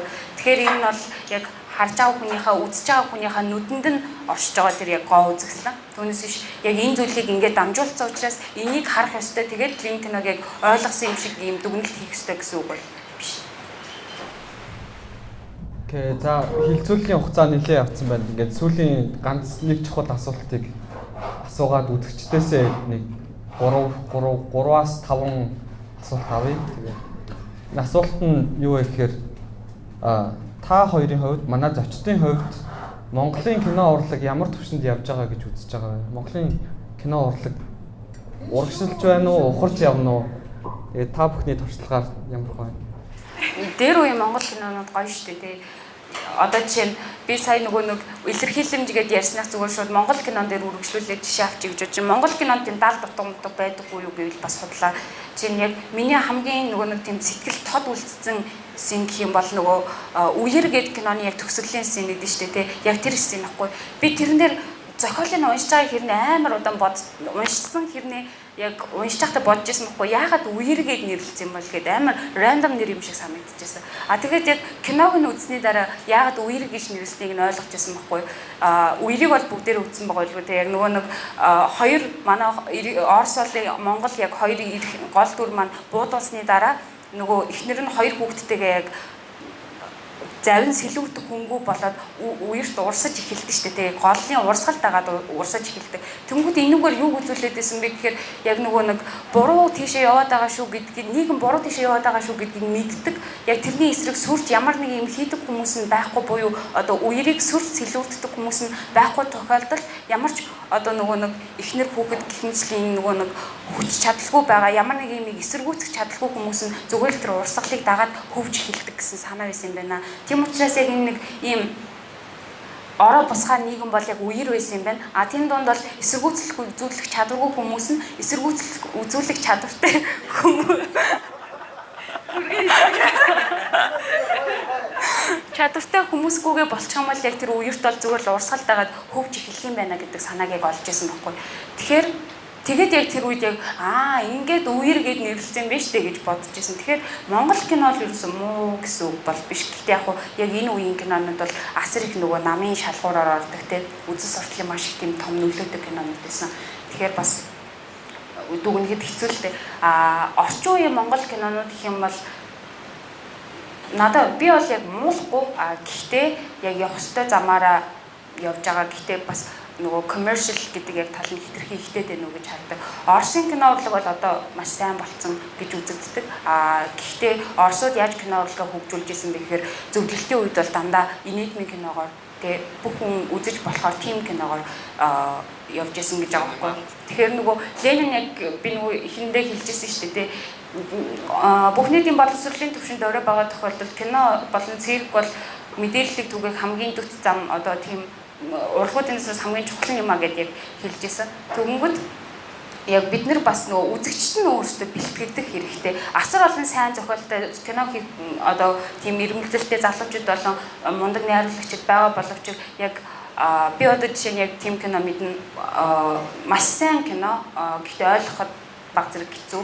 Тийм нэг ойлгоход гэх нь хашаа нөгөө олон нийт хүлээж авахд нэг тийм хэцүү кино байгаа. Тэнгүүд тэр кино одоогоор 3 жил яг бэлэн болсноос хойш гараагүй хүлээгдэж байгаа. Тэгээд одоо Улаанбаатар кино наадмаар гарна гэсэн байгаа. Тэгэхээр яг иймэрхүү хүлээгцээр байгаа үзэгчтэйгээ бэлэн болохыг хүлээсээр байгаа ийм кинонууд бол байгаа. Гэхдээ яг нийт хөгжлийг нь яг тодорхойлох юм бол ойлгох. Тийм. Гэхдээ яг амар итгэдэг яг нөгөө үзэгч нь мундаг болоод ирэх юм бол дагаа тэр үзэгчид дундаас магадгүй сайн найруулагчид төрж болно шүү дээ. Тэгэхээр бид нар өөрсдөө хүлээж авах одоо цензурыг одоо шатыг ихсгээд тэрийг яг найруулагчдаас буюу кино бүтээж авах хүмүүсээс нөхөх хэрэгтэй. Тэгэх юм бол илүү энэ нь хурцаг магадгүй гэж. Монголын кино урлаг гэсэн тийм тэр гонигтай санагдсан. Аюу кино урлаг үсээ 100 жил болсон байна. Тэгээд тэнгуут яг манай Монголын тохиолдлын хувьд одоо юу гэдэг юм Америк ч юм уу барууны одоо кино урлаг өгсөн тэржиг хандлагаас амар өөр байхгүй юу. Тэд нар бол ингээд киног ихлээр бизнесийн утгаар нь ингээд туйлд нь хүртэл хөгжүүлсэн. Тэнгуут хажуугаар нь арт кино ингээд бараг жамасныхан дагуу ингээд үүссэн. Тэнгуут манай Монголын хувьд кино гэдэг зүйл ерөөсөө бизнес хийж байгаагүй. Яагаад гэвэл одоо киногоор одоо яагаад ашиг болж одоо арилжааны хэрэгсэл хийж байгаагүй. Тэнгуут яагаад одоо 70 жилийн хугацаанд болохоор социализмын үед болохоор киноны одоо продюсерууд нь болохоор төр байсан тийм ингээд мөнгөний ингээд цаанаас нь өгчдөг. Тэгэнгүүт одоо ч гэсэн ер нь тэмдэг юм байгаа. Тэгээ одоо тэгэнгүүт ингээд мөнгөний цаанаас нь өгчдөг. Тэгэнгүүт маш их одоо мөнгийг бол кинонд бол зарлахжсэн гэж байгаа хгүй. Тэгсэн юм тэр дотроос бидний одоо сэтгэл хүлцэн одоо юу кинонууд нь болохоор бас цөөхөн байгаа хгүй юу ер нь. Тэгэнгүүт яагаад одоо яг Монголын одоогийн нөхцөл байдалд болохоор арилжааны кино сайн хийж чаддгүй гэхээр бидэрт тийм дуршлаг байхгүй. Тэгвэл яг арилжааны кинонд ингээд аваад ярихаар одоо тийм дуршлаг байхгүй болохоор тэр туршлага юунаас нөхөх гэж оролддог вэ гэхээр яг Холливуд гэх юм уу тэр форматыг хуулах гэж оролддог. Тэнгүүтээ тэр хуулахтай амар бош хийдэг. Тэнгүүд ялч хөгжлийн их үеийн явж байгаа болохоор ерөөсөө болж өгдөггүй тийм дүр зураг харагддаг л да яг тэнгүүд одоо энэ ингээд цаашаа хөгжих байх. Ядаж тэгсэн хэрнээ одоо дэлхийд дахин ийм юу болсон ийм мэдээлэлтэй одоо ийм хавтгаа болж эхэлж байгаа болохоор яг манай одоо Монгол киночдын үед яг тийм зүйл харагддаг. Ингээд тэр одоо нөгөө нэг алдагдсан цаг хугацаа тэр юугаар ялс нөхөө сайн кино хийж амар хүсэлтэй. Тэнгүүд тэр хүслээ яаж хангадаг вэ гэхээр энэ тэндээс баахан ингээд мэдээлэл авахта тэрийг нэг холын модон болгож хайдаг юм санагддаг байна. Одоо юу гэдэг манай нэг найруулагч байлаа гэж бодоход тэр хүн нэг баахан арилжааны кино үзсэн. Тэнгүүдээ өөрөө кодист өгсөн. Тэгээд тэнгүүдээ хажуугаар нэг Тарковский энэ төр жоохон үзсэн. Тэнгүүдээ тэр мэдээлэл ойлгонгуудаа бантан шиг кино хийж ажиллаж байгаа. Тэгээ одоо нөгөө арилжааны одоо спортын амар тийм ийм эрхтэлчтэй одоо тийм кино хийж гимэнд дундуур тагтаа нисдэг ч юм уу тийм гимэнд сүнслэг элемент орж ирэл тийм тэмүүт ингээ бүр хүн яхаа мэдрэл үзэгчтэндээ тэмүүт яг тэгж санагддаг. Тэмүүт миний хувьд бол яг үнэхээр арилжааны кино хийх гэдэг байгаа бол тэрийнхээ арилжааны киноны жорыг тийм маш сайн мэдээд Холливуд үнэхээр бас сайн дуурайч болж байгаа байхгүй. Солонгосын кино урлаг үзүүлж ихэндээ бас арилжааны төвшөнд бол баахан копи байсан шүү дээ. Холливуудаас баахан хуульч уулжсэн сүүлрүүгээ тэгээ өөрсдөө одоо бараг Азиудаа бацах хэмжээний амар арилжааны кино хийгээд эхэлж байгаа. Яг арт киноны төвшин арт киноны хөгжлөгээ ярихаар Монголд бол бүр амар харамсалтай дүр зураг харагдаж байгаа юм л та. Яагаад гэвэл одоо юу гэдэг Европчууд ч тэгэж одоо киноны амар тийм одоо тийм ариун тийм соёл уламжлал байхгүй. Тэнгүүд одоо арт киногоо бол европчууд бол зүгээр сан энтрээр шууд дэмжиж байгаа байхгүй тийм дэмжлэгийн системүүд маш ихтэй. Монгол бол зүгээр юу дэмжлэгийн систем тэнгүүд яг чи үнэхээр агуу найруулагч болоод энэ нөхцөл байдлаа сүрч гарч ирээд агуу бүтээл өөрөө л тойрон түүнээс нийгэм болоод тэр орчин чинь чамааг бол огт дэмжих тийм систем байхгүй кино боловсрал залхамж халаа бүх юмны юм нурцсан тийм л нөхцөл байдал байна л та. Тэгэхээр тэгээд нөгөө талаар бас манай монголчууд нөгөө яадаг байхгүй өөрсдийнхээ ахуй өөрсдийнхээ байгаа байдлаа амар голдог. Зүгээр л одоо тэ өөрсдийнхээ байгаа байдал өөрсдийнхөө юугаа ингээд анализ хийгээд тэрийг үнэн харуулчихын оронд баахан маяглаж өгдөг ингээд кино бүтээх гэхээр ингээд бодит байдлаас амар дайжаад юм юу үсэх гэдэг тийм. Тэр л юм арилжааны киноныг бүгдийг алдаг юм шиг санагддаг тийм. Кино үзэх бүгд нэг солонгост амьдарч байгаа юм шиг зайсанд амьдарч байгаа юм шиг тийм орчин нөхцөл үүсгдэг. Гэхдээ бодит байдал ямар байгаа юм лээ манай Монголд тийм. Би тэгээ нэг хэсэг нэг баахан монгол кинонууд үзснийхаа дараа тэгж зүгээр амар нэттэй юм шиг монголчууд ингэж гоё амьдтай юм болов ийм тогтохтой манай гэр ямар мохтой тэгэж бодоход хүрч байгаа байхгүй. Тэгээ бодит байдлаас тэр дайцсан тэр нэг юугаа үзүүлээд байдаг. Тэгээд тэнгууд энэ бол ерөөсөө урлаг биш те. Ингээ үнэн бодит байдлаас дайшчих тусмаа, холдох тусмаа, ингээ дүр үзүүлж маяглах тусмаа л ер нь фейлдэх үйл магадлалтай л те. Тэгээ харамсалтай манай кино бүтээгч тэрийг жаахан ойлгохгүй ч юм уу тийм л юм шиг байгаа. Гэхдээ тэгээд одоо тэгээд олдлоор арчны муу кинонууд хийсээр аваад одоо гайгүй болох байх. За арт кино бол тэгээд энэ орчин нөхцлөөс үрж гарч ирсэн нэг 13 бүтээлгийн үйл төрүүл тэрийг л одоо хүлээж юм л та тий. Зам юмгаа нэг үг байдаг шээ. Орчин нөхцөл бол орчин нөхцөл чи үнэхээр жигэн уран бүтээлч бол чи тэр орчин нөхцлөөс өрөөд тий өөрийнхөө бүтээл хийх хэрэгтэй тий. Тийм л үнийг хүлээж энэ арт киноны үед Эндээр дахиад нэг яг Монголоор амар жоохон шүүмжлэлтэй ханддаг юм нь юу вэ гэхээр сайн нөгөө нэг яг тийм яамнаас нь нэг тийм өдөр дэмж магийн юм гарсан байсныг яг харсан байхгүй. Монгол ахуйг яг ингээд суршилж харуулах хэвээр гадаадуудад таниулах хэвээр гэд яг ингэж баригдах юм бол хизээж хөгжихгүй. Манаг гэд жишээ нь Достоевскийн зохиол өгдөө штэ тий. Тэрэн дээр Орос болон Япон хоёр хөлбөр байдаг. Түнгүүтээ Япон хөлбөр нь Оросоос илүү байдаг байхгүй. Тэгэхээр хэрвээ тухайн нэг утга санаа, тухайн нэг зохиол, тухайн улсад заавал хэрэгжих ямар нэгэн байдлаар хэл одоо улсын хэл хязгаараар заавал хязгаарлагдах албагүй. Монгол киноны тухай Европод хийж болно. Тэгвэл Европуудын мундаг философи утга санаа тэр том зохиолуудаар Монгол кино хийж болно. Монгол хүмүүс тэрэнд нь тоглож болно. Тийм баха заавал Монгол ахуйг гадаадуудад таниулж иж яг Монгол кино хөгжинэ гэсэн үг бол ерөөсөө биш. За ерөнхийдөө тийм хилцүүлийн асуултууд нь ингээд болж ин цаг бас нэлээд явцсан юм шиг байна. Үзэгчдээсээ нэг цөөн хэдэн асуулт асуугаад тэгээд хэдүүлээ тойрч сууж байгаа юм аа гэж бодож. За тэндээс хамгийн түрүүнд гараа орууллаа. Манай Жижекийн киноны арчуулагч. За тэгээд одоо энэ дэлгэцэн урлаг кино урлаг гэж ярихлаар нөгөө сериал гэдэг юм ер нь яригдахгүй юу? Сериалч дотроос нөгөө юу болж байгаа ТV series, mini series гэх хоёр болоод байгаа. Тэгээд би өөрөө нөгөө яг сериалч нөхөр маш их сериал үздэг. Тэгээд 11 анги ингээд тавилтад явж байгаа 12 дахь дээр ингээд тайлцлаа. Илүү кайфтай юм шиг байна. Тэгээд энэ тал дээр ер нь юу гэж бодож байна? Ер нь сериал гэдэг юм яам за. Сүүлийн нөгөө HBO эдчийн нөгөө баг Hollywood руу ингээд орох. Тэгээд жүжигчдийн хүртэл ингээд аваад гэжтэй. Westworld дээр ингээд Anthony Hopkins дээр аваад True Detective дээр чинь нөгөө үйл явсан гэж байна. Тийм нөгөө Hollywood-аар гарч ирсэн Hollywood-ийн дүр төрх болсон жүжигчдийг сериал руу аваад авсан. Ерөнхийдөө бол кино урлагдах series-ийн орон зайг тий асууж байгаа байна гэж ойлгож байна. Энэ дээр series хоёр сонирхдаг уу? Одоо бол mini series ялангуяа баажт өндөртэй төсөвтэй орж ирдэг болсон. Тэгээ сериалч ялч амар хүчтэй төрөл мөн л доо. Яагаад гэвэл яагаад хүчтэй? Би өөрөө бас аюул сериал үздэг. Нэг хэсэг бас амар К-драма үзсэн байхгүй юу? Тэгээ намайг К-драма ч юм гэхээр жоохон зарим хүмүүс итгэдэггүй шиг.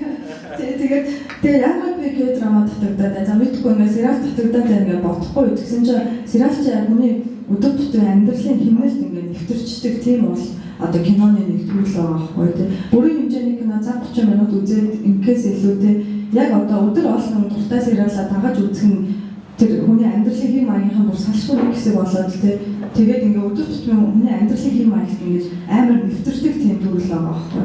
Тэр утгаараа хүмүүсийн ингээ таашаалыг амар татдаг. Тэнгүүд бас аягүй сонирхолтой төрөлтэй маш хүчтэй зөвлөлтэй. Тэнгүүд одоо ялангуяа тэр орчин үед одоо ийм завгүй тий ийм хөндлөлөөр одоо ингэж амьдарч байгаа хүмүүс болохоор сериалын тэр хэм маяг амьдралын хэм маягтай илүү зогцож байгаа байхгүй ялцчихгүй. Тэргээр үнэхээр хүчтэй киноны хэсэг төрөл мө одоо тэгтээ сериал үзэхгүй хүн догт байхгүй илүү дээ. Бүгд л одоо сериалч үзтэй. Тийм гэхдээ нөгөө талаараа бас нөгөө талаараа кино урлаг гэж зүйлийг зөвхөн сериалаар төсөөлөх юм уу сериалаар хязгаарлалтаараас үнээр харамсалтай байгаа байхгүй тийм өвөө талаар ер нь тийм одоо юу гэдэг уран зохиол гэдэг зүйл байлаа гэхэд хүн уран зохиолыг ганцхан шүлэг гэдэг төрлөөр нь мэддэг бол хэцүү үстэй харамсалтай үстэй тийм тэгэхэд цаана үргэлжлсэн өгүүлэг байна тийм том романууд байна тэрнтэй л адилхан байгаа байхгүй. Тийм ер нь кино урлагийг бүхэлд нь харж үзэх хэрэгтэй. Бүх жанрч ч одоо юу юм бэ? Төрөлтэй нь тий дэлгэцийн урлагийн бүх төрлүүдтэй хамтдаа авч үзэх хэрэгтэй л гэдэг санаа. Өнөө чинь үздэг үлээ. Би сериал үздэг л дээ. Гэтэ ер нь тийм амар дуртай бол биш. Миний төвчээр тэгж амар хүрээддэггүй. Дээрээс нь зүгээр өөрийнхөө үзчихсэн сериалууд дээр ч юм уу жишээ нь дүгнэлт хийх юм бол сериал бол илүү нөгөө үзэгчийг барьж тогтоох тийм орлогууд нэгдэг гэх юм уу. Одоо жишээ нь зоригтыг нэг охин найржиллаа гэж бодоход тэр бол сериал ахгүй юу. Тэр охин ингээд зоригтын хажуугаар ингээд амар ингээд нүдэнд нь харагдахыг оролдоно. Тэр хүн ингээд анхаарлыг нь татахыг оролдоно тий таалагдах гэж хичээн. Зүгээр нэг ангитай үнэхээр амар мундаг кино байлаа гэхэд тэр бол яг зоригтын зүгээр л дурлж байгаа хүн байхгүй юу. Зүгээр яг өөрийнхөө байгаад нь. Тэнгөт чи одоо юу гэдэг Кидукийн кинон дээр би ингээд ёо энийг 16 анги үзэх юмсан гэж хизээж бодохгүй. Чинь би Аронофскигийн киног 32 анги 200 анги үзэх юмсан гэж хизээж бодохгүй. Би тэрийг 7 сизон үргэлжлээсэй гэж хизээж бодохгүй. Нэрийн өрхийг бол ихтэй Аронофскиг бол болсон. Тэгэхээр нөгөө нэг юу гэмдэ одоо Ким Кидук жишээ нь тэгж хэлдэг шүү дээ. Үзэгчдэд заавал таалагдах албагүй. Би ингээд олон үзэгчтэй байх албагүй гэх мэтчлэг хэлдэг.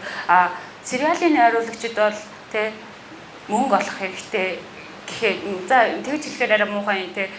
Ингээд хүмүүс таалагдах хэрэгтэй. Ямар ч байсан 16 анги энэ хүнийг үзүүлэх хэрэгтэй гэж бодож байгаа учраас ямар нэгэн байдлаар тэгж үзэгчд таалагдах гэсэн хүчин зүйлсүүд нарай их байд юм болоо гэж боддог. Гэхдээ мэдээж хэрэг тэгшээгч зориг тавьжтай санал нэг байна. Айгүй том төрөл хүмүүс үнэхээр ингээд ямар нэгэн киноноос авсан мэдрэмж болоо орчиндөө 16 анги те 160 анги байхыг хүсэж байгаа бол тэрийг нь өгөх хэрэгтэй гэдэг нь угаасаа тухайн үзэгчийн яг хэрэгцээг хангаж байгаа нэг юм байна. Тэгээд би болохоор яг би кино үздэг гэж бодохоор кино гэдэг чинь өөрөө бидний яг тийм хийсвэр хүсэж байгаа зүйл чинь яг өгдөг учраас бид нар кино үздэг юм байна гэдэг. Тэгээд бидний хүсэж байгаа зүйлийг бодит зүйл юм уу эсвэл хийсвэр зүйл юм уу гэж бодож байгаа юм л та. Тэгэхээр нэг Freud-ийг супер эго гэдэг байгаа шүү дээ. Тэгэхээр эд нь өөрөө тийм муухай тийм хүсэл ачаал тэр зүйл нь өөрөө бидний хийсвэр зүйл болчоод тийм учраас бид тэр эдийг гаргаж ирж эсвэл яг харахыг хүсэж байгаа учраас тэр кино үздэг юм байна гэж бодсон. Тэгээ энийг болгоно юугийн сэтгэл судлал хэлдэг шүү дээ. Чи өөрөө яг ямар төсөөллөөр тийм юу олмоор тэр анги төсөөлөд үзгээд ингээд төсөөлөд тухайн үед толгойд ингээ орж ирэхгүй болохоор тухайн ингээ кино үздэг боллоо. Тэрийн жишээ нь эрэгтэй хүн дээр жишээ авахад бол эрэгтэй хүмүүс тийм байлгаантай тийм эсвэл тийм баатарлаг тийм зүйл дуртай бол эмэгтэй хүмүүс тийм хайр халамж үзсэн эсвэл илүү тийм романтик зүйл ч юм уу хүсдэг. Тэр эд гэдэг зүйлээ бид нар яг юу гэсээс болоод тэр өөрөө би нэг баатар л болмоор юм байна. Эсвэл би юм хайр халамж хүсэж байгаа юм гэдэг тэр кино урлагаар илэрхийлдэг. Тэгээ түрүүс нөгөө жанр гэж байна шүү дээ. Тэр жанр гэдэг нь яг тэр үний яг тэр хийсвэр илэрхийлэлээс бий болж байгаа тийм. Найруулагч гэдэг чинь өөрөө хүний яг үзэгчийн сэтгэл зүгээр ингээд тоглож байгаа хүний нэг ёсондоо болохоор үзэгч яг тэр төсөөлөл хийсвэртэй юу хүсээд тэр зүйлээ яг бид нар гаргаж ирвэл тэр кино угаасаа сайн борлогдно. Тийм болохоор трейлер байна уу, эсвэл романтик байна уу тэр зүйл яг үзэгчийн тэр хийсвэрлэлээс гарч ирж байгаа юм байна гэдгийг бол ойлгодог. Тэгээд за жижиг хэллээ шүү дээ. Бодит байдлаас илүү бодит байдлыг харахыг зөв кино үзье гэж. Тэгэхээр бидний тэр хүсэж байгаа зүйл чинь яг хийсвэр тэр ийм дотор байд юм уу эсвэл тэр бодит байгаа тэр эго дотор байд юм уу? Кино урлагийг бусад урлагаас ялгарч байгаа тэр зүйл яг тэр бидний яг тэр хийсвэр юм уу бодит юм уу гэдгийг яг ялах гээд байгаа байхгүй юу? Хичнээн ингээ бодит амьдралын тухай ингээ гараад байгаа юм яг тухайн яг хийсвэр дотор ингээ төсөөлөгдөд байдаг. Тэгээд яа тэгээд бид нар порнографиг кино урлаг биш гэж үздэг гэхээр порнограф тийм нэг бодит орчныг ингээ харуулад байдаг те яг бодит олоод байгаа юм шиг. Гэхдээ ингээд романтик ч юм уу эсвэл триллер кино үзэх ингээд хийсүрийг нугасаа мэддэгдээд байдаг те. Хийсүрийг мэддэгдээд байгаа ингээд оюун ажил кино урлаг гэж тэгээд тэгэхээр кино урлаг гэдэг зүйлийг болгоод байгаа зүйл яг бидний тэр ийд буюу тэр хүсэл тачаал тэр даалт ухамсарын зүйлийг л кино урлаг гэж илэрхийлэх оролдоо зэдэг дээр юу гэж бодож асуултанд хариулаад юу гэж бодож байна? Яг хоо Фройдийн ид эго супер эго гэдэг дээр ид супер эго гэдэг нь сайн муугийн хэмжүүр ерөөсөө биш. Ид гэдэг нь зүгээр ингээд бидний даалт хүсэл тэрнээс гадна бидний илэрхийлэх гэж чадаагүй зүйлс нийгмийн хорой цээр чахагдаад доошоогоо даллагдангууд ид рүүгээ орчиж байгаа. Тэгээд нөгөө талаа супер эго нь нийгмийн шалгуур болчихж байгаа боловч яг нийгмийн ёс зүй ч юм уу нэг гой сайн сайхан яг зөв зүйл гэдэг хэмжүүр ерөөсөө болж чадахгүй. Эсвэргээрээ бид нэр сайн сайхан зүйл хүсэж байхад муугийн тийм нийгмийн шалгуур ингээд тулаад буцаагаад идрүүгээ шахагдаж болж байгаа. Тийм болохоор энэ дээр нэг муу сайн гэдэг хэмжүүрээр шууд хүлээж авахгүй байгаасаа гэж хүсэж байна. Манай мэрэгжлийн сэтгэл зүйн хүмүүс агаад энэ хилцүүлгийн дараа бас уулзаад ярилцаж болно. Тэрнээс гадна нөгөө эрэгтэй эмэгтэй хүмүүсийн кино үзэх сонирхлын ялгааны талаар асуусан шүү дээ. Нөгөө нэг эрэгтэй хүмүүс илүү баатарлагч ч юм уу эсвэл сая жижигхэн хэлснээр нөгөө нэг видео тоглоом тоглохдоо илүү садист, дарангуулагч гэдэг чинь бүгдээрээ ийд рүү шахагдсан хүмүүс л байгаа байхгүй. Өөрийнхөө хүчийг илэрхийлэх гээд нөгөө нэг эр бэлэг эргэтэнтэй байгаа гэдэг чинь хүчтэй байгаа гэдэг тийм нэг логикийг шууд бусаар гаргаад ирчихэж байгаа байхгүй юу. Тэнгүүд тэрэн дээр дарагдсан хүслээ видео тоглоом дээр илэрхийлдэг байх уу гэдэг чинь одоо нөгөө дутуугийн комплексийн асуудал болчихж шүү дээ. Яг бодит амьдрал дээр нийгэмдэр ороод ирэнгүүтээ өөрийгөө амар сул дороогоор мэдэрдэг. Тэнгүүтээ тэрийг нөхөхийн тулд яг тэр сонирхлынхаа юмнуудыг хийдэг гэдэг. Тэгээд та хоёрын хувьд яг эрэгтэй эмэгтэй хүмүүсийн сонирхлын ялгаа кинон дээр илэрдэг үү гэдэг асуулт болж ирэх ёстой болов уу гэж бодож байна. Нөгөө сая яг хэлсэн шүү дээ. Тэгээ одоо тэр кино яг бидний хүссэн зүйлийг өгч гин үү энэ төр гэдэг. Яг тэн дээр бол жишээ нь тэр киноноос нэг ар жаргалтай гэр бүл харчаад ёо манай гэр бүл ямар ар жаргалгүй юм бэ гэж бодж ивэл тэр бол киноны асуудал биш, чиний асуудал гэж хэлмээр байна. Гэтэ яг энийг бүр хэн нэгэнд хандаж хэлээгүй шүү. Зөвхөн ер нь бол тийм. Тэгээд яг энэ талаар надад Андрей Тарковский нөгөө нэг Stalker гэх кино үзчихтэй. Тэн дээр айгүй их тусгаж үзүүлсэн юм шиг санагдтыг. Тэр нь өөрөө юу гэж хэлдэг вэ гэхээр хүн болгоныг ихтгэл үнэмшил гэдэг зүйл хэрэгтэй. Тэрүүгээрээ дамжиж ямар нэгэн зүйл хүрнэ гэж нэг хүн үздэг бол нөгөөх нь болохоор хүн болгон сайхан зүйл хүсдэггүй, муу зүйл хүсдэг хүн байгаа. Тэгэхээр хүн болгоны хүслийг биелүүлдэг өрөө байх нь буруу юм а гэж үздэг. Гэтэл гурав дахь нь юу гэж үздэг вэ гэхээр хүн гэдэг бол цээжний мухардах чин хүслээ ухамсарлах чадваргүй амт юм а гэж үздэг. Тэгэхээр яг надад болохоор яг Андрей Тарковский хэлсэн санааны 3 дахь нь илүү илүү надад ойрхон санагддаг байхгүй. Яг хүнд ингээд нэг тийм цээжний мухардах чин хүсэл гэдэг юм а тодорхойлох чадвар бол тийм хомс гэж боддог. Жишээ нь юу гэдэг би амар гоё машин аммаар энэ гэж байгаа боловч би яг үүндээ өөрийгөө ухаад үзэх юм бол би зүгээр амар тав амьдрахыг хүсдэг. Юм уу те яг тиймэрхүү байдаг гэж машин тавь. Тэгээд нөгөө нэг эрэгтэй эмэгтэй хүмүүсийн кино үзэх ялгаа гэдэг тэр ч гэсэн яг үнэндээ бол надад бол нэг тийм хүйсээр ялгагдах урлаг гэж бодохгүй. Жишээ нь газрын тос нефтийн тухай эрэгтэй хүмүүстэй суугаад хэдэн цагаар ярьж чаддаг эмэгтэй хүн байна. Гэтэл яг одоо зүгээр сошиал медиа аль ч хамаагүй платформ ороод үзэхэд зүгээр мейкап хийж байгаа эрэгтэй хүн ч юм те. Энээр бол гей гэдэг нь тэр хүн эрэгтэй хүн гэсэн үг биш шүү дээ. Тэнгүүд надад бол энэ дээр бол нэг тийм хүүсээр ялгуурлагдах урлаг гэж бодохгүй. Гэхдээ яг үнэхээр эмэгтэй хүмүүс илүү драма үзэж, эрэгтэй хүмүүс илүү боевик кино үзэж гэж мэдгүй. Надад бол нэг тийм хүүсээр ялгагдах юм бол байхгүй юм шиг санагдаж. Stalker дээр бол психоанализийн тайлбар хийхдээ жижиг юу гэж тайлбарж ийлээ л дээ. Нэг Stalker байгаа шүү дээ. Хүмүүсийг хориотой бүсэд авчирдаг хүн бүх юмыг заадаг. Та нар одоо ингэ энүүгээр яв. хүн алга замдаа гээгдсэн одоо тэр үхээс өөр арга байхгүй одоо хай гэдэг. Тэр бол яг хүний өөрийнх нь өөрийгөө бусдаас илүүд мэдрэх, өөрийгөө бурхан гэж бодох тийм нэг хүслийг нь хангачиж байгаа. Тэгээд сүүлд нь яг өрөөн дээрээ өөрт нь очингууд хамт явж байсан хүн хэлдэг. Чи одоо өөрийгөө бурхан гэж бодоод байгаа юм уу? Нэг бидний үхийг шийдэж мэдээд энэ зүгээр ингээд 20-оо бүсэд бөөнөр хэдүүлээ ороод ирсэн болохоос чи ерөөсөө энэ бурхан биш. Зүгээр хэдүүлээ гуруулаа энэ байдгал хөнгүү газар явж байгаа юм гэдэг харилцаараа явцдаг. Энэ дээр яг Фройдын санаа амар их гарч ирэх байна. Тэгээ тэр хүртэл нь мань бүх чадварыг зааж өгдөг юм байна. Амьд үлдэх чадвар. Амьд үлдэх чадварч гэжтэй. Одоо бити надгүйгээр урагшаа яваад миний заасан газар л яв гэдэг нэг тиймэрхүү юм. Тэнэгтэй дэвэл буудаж шүү тэр. Одоо над буу муугаа хай гээл тэгэл. За дараагийн асуулт. Яг хоо тэгш хариулах байх шүү. Хариулах юм дээр. За эрэгтэй эмэгтэй зүгээр юу аахгүй ер нь яг эрэгтэй эмэгтэй хүмүүсийн сонирхлын одоо кино үзэхдээ хандах хандлага чинь эцэг бүлэгтэй эрэгтэй эмэгтэй хоёр хүний мөн чанарын асуудал байгаа байхгүй. Гэтэ яг хүүсийг дагсан тийм тусдаа мөн чанар байдгүй гэдэг асуудал байгаа байхгүй тийм.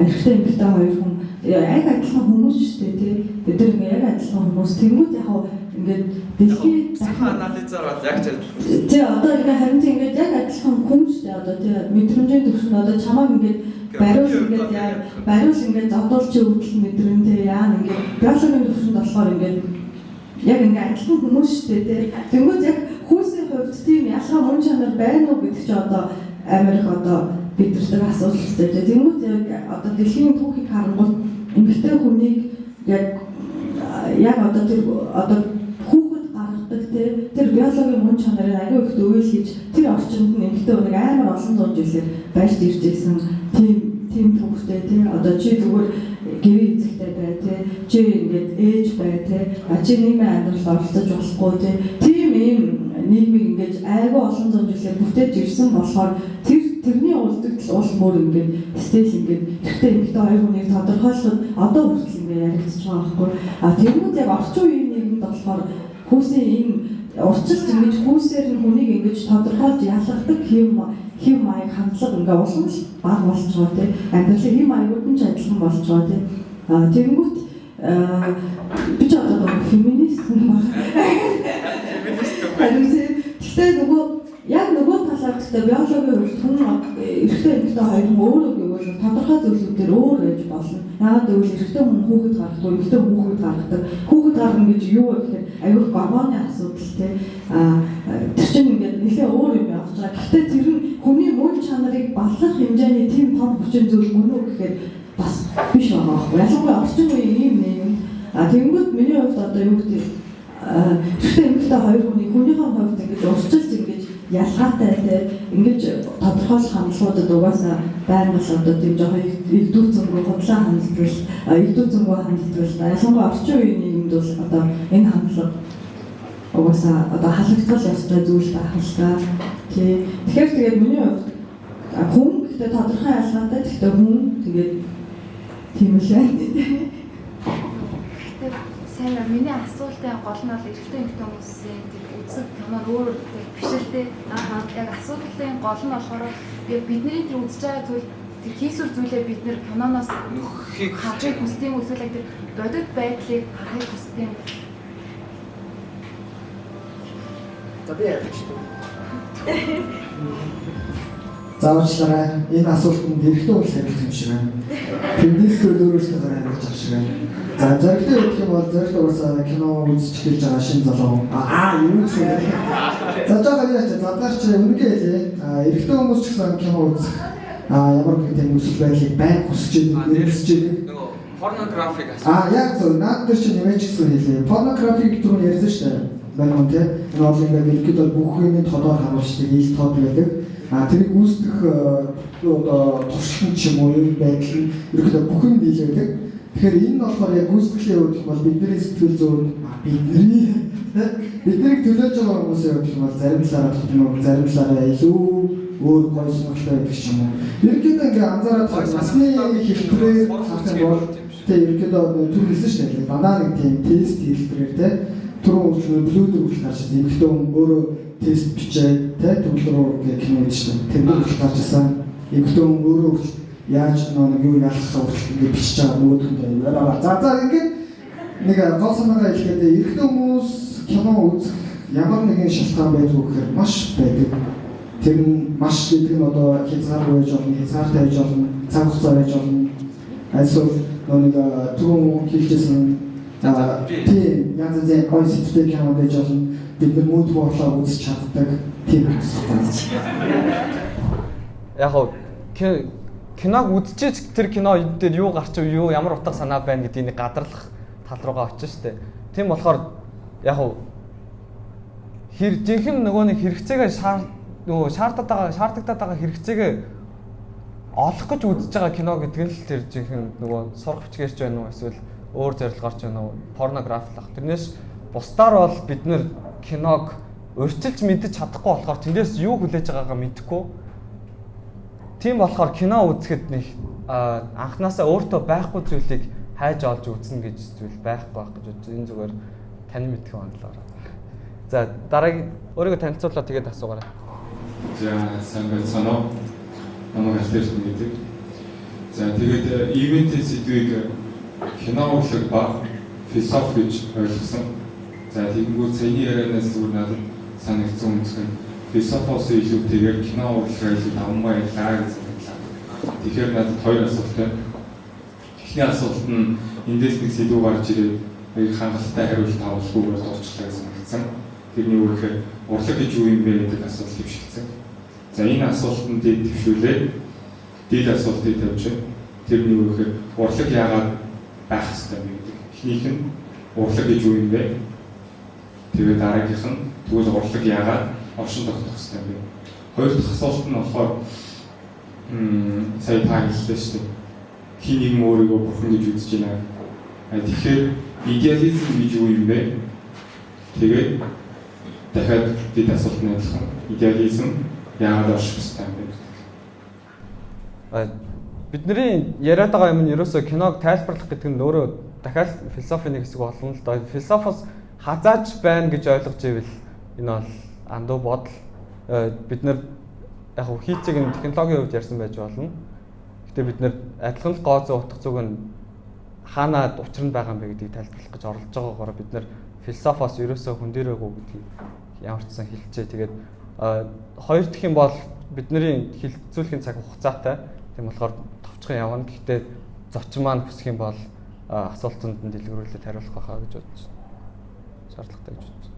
Юу урлаг яага байх ёстой гэдгийг хариуллаа гэж юу? Тэр бол зам ёсны байгалийн шаардлага л үзэгдэл. Хүний мөн чанараас олж байгаа байхгүй тийм. Амтнаас ялгаатай гэж түрүү ярьсан. Одоо миний бодлоор би ч гэсэн аюух боддог л доо урлаг яага байх ёстой. Бид нар яагаад зүгээр одоо ингээ урлаг гэдэг зүйл огт байхгүй гэдэг зүйлтэй кино гэж байхгүй уран зураг гэж байхгүй утга зохиол гэж байхгүй тийм юу ч байхгүй ингээ бид нар ингээ зөвхөн л өдөр тутмынхаа амьдралыг ингээ өдөр тутмынхаа амьдралаар авах мэдрэмжүүд аваад ингээ бодоод ингээ зөвхөн л ингээ амьдрчээгээ бодъё л тоо. Тэгвэл тэр болохоор яг амтнаас ялгаагүй болчихж байгаа байхгүй. Хүн чинь нэг тодорхой чадрууд авахт оюун ухаан сэтгэл мэдрэмж тэгмэд тэр бүхнийгаа одоо илэрхийлж потенциал одоо тэр хүний өөрийн чадвараа ингэж тарихцалж ингэж гаргах тийм орон зай хэрэгтэй шүү дээ хүн. Тэгмэд тэрийг хамгийн одоо тодор харуулдаг зүйл болохоор урлаг байхгүй. Миний хувьд тэгээд яагаад урлаг байдаг вэ гэхээр хүн байгаа болохоор урлаг байдаг. Тэгээд Бямба гэдэг найруулагч байдаг шүү дээ. Одоо хэвтрийн хүн гэх кино гарах гэж. Бямба ханыг арилсан уушнаа тэгжсэн байхгүй. Нөгөө нэг хадны сүг зургаар жишээ аваад тийм балар харанхуйтай ингээд хүн ингээд те одоо зүгээр амьдрах тэр идэх одоо тэр амтны өөрийгөө биелүүлж явах тийм цаг үед ч гэсэн те хин нэг ингээд хатандаар ингээд сүг зураад ингээд байж исэн байна. Тэгвэл энэс ахуулаад яагаад урлаг байх ёстой вэ гэдэг тэр бодолтой хэрэгцүүлэл надад төрдгөө гэдэг нэг тэр хэсгийг уншиж байгаа бас агуу яг бодож байсан байхгүй. Тэгэхээр энэ болохоор тийм балар харанхуй тийм үедтэй хүн зөвхөн идэж хоолны хандлага тэмцэж явах тийм үед ч гэсэн тийм урлаг байсаар байсан байгаа. Яагаад гэвэл тэр чинь хүний мөн чанар болохоор тийм. Тэгээ нөгөө талаар одоо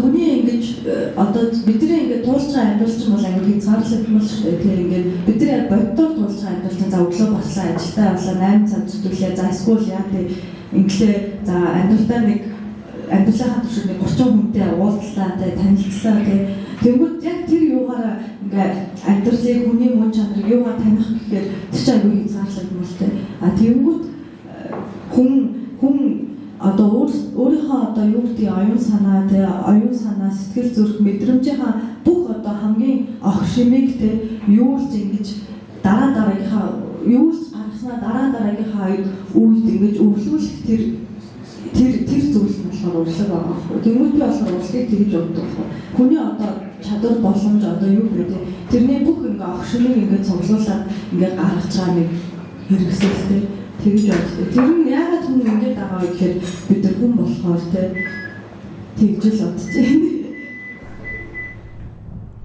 Яг бүр юу урлаг гэж юу вэ? Урлаг яагаад байх ёстой вэ гэхээр ирэхээр урлагийн философийн нарийн тэрийг тодорхойлно гэдэг чинь тэр урлаг гэдэг юм асар их судалж агаад нарийн тодорхойлох юм болж байгаа байхгүй юу?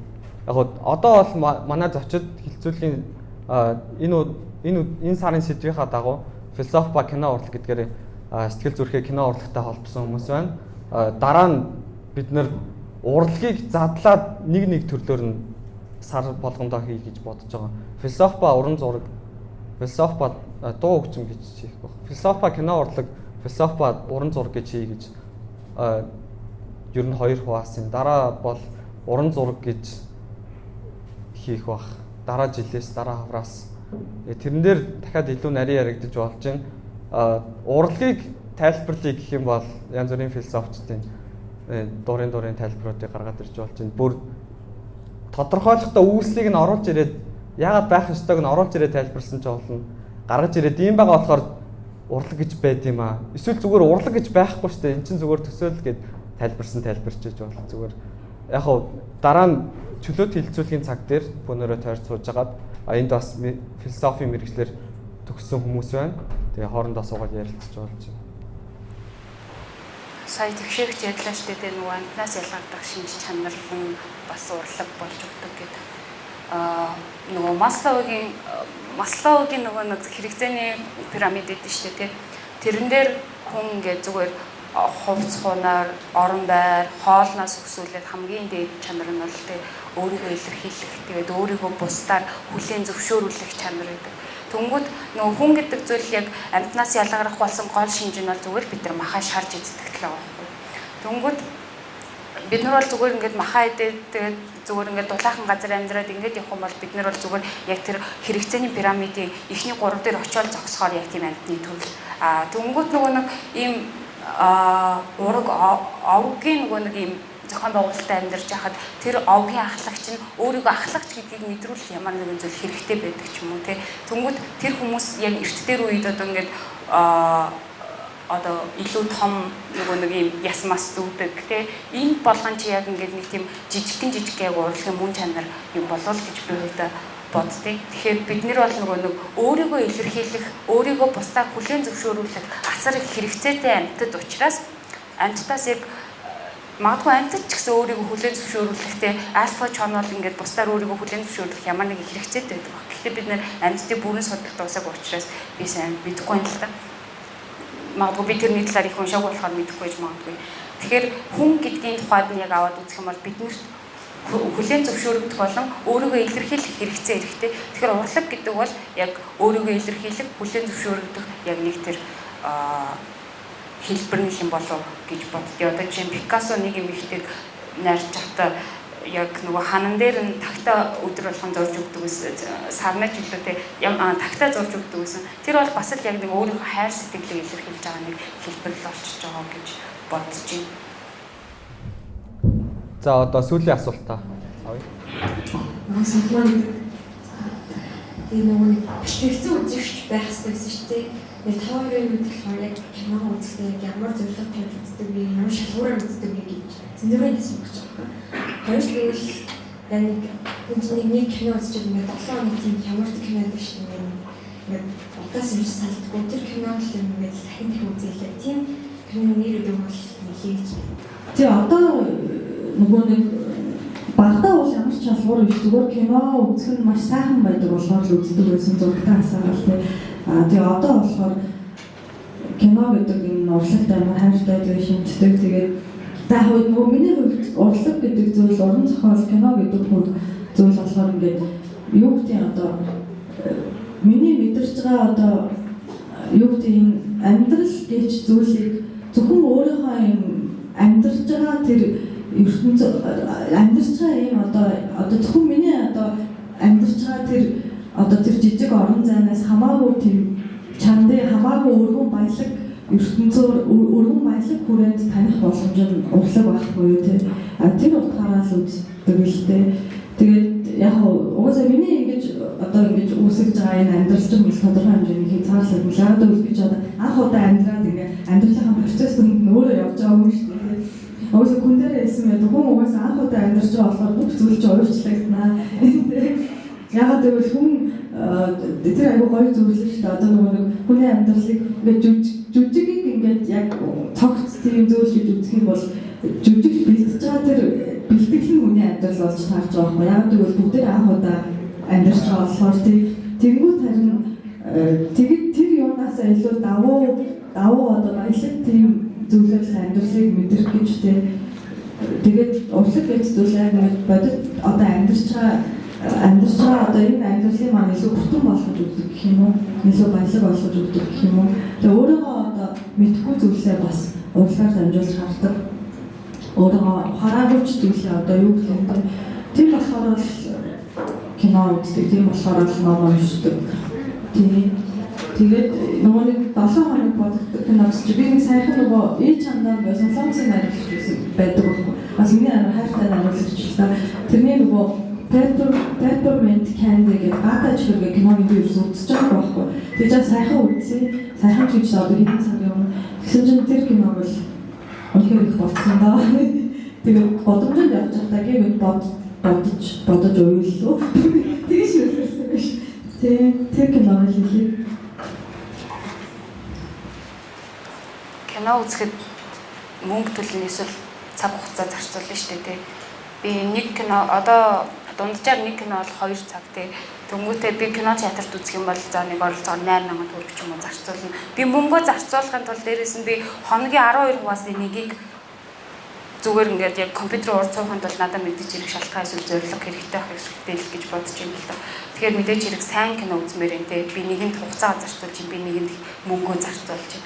Тэнгүү сайн кино гэж яг юу юм бэ? Мэдээж хэрэг энэ амар хэцүү асуулт л та. Яг үзэгч болгоны хувьд өөр бах. Миний хувьд яг юу гэж бодож байгааг бол 3 шалгуурыг давсан байх хэрэгтэй. Нэг нь гоо зэн шалгуур, хоёр дахь нь цагийн шалгуур, гурав дахь нь үзэл санааны шалгуур. Үзэл санааны гэдэг нь яг ямар үзэл? Тухайн онцлог.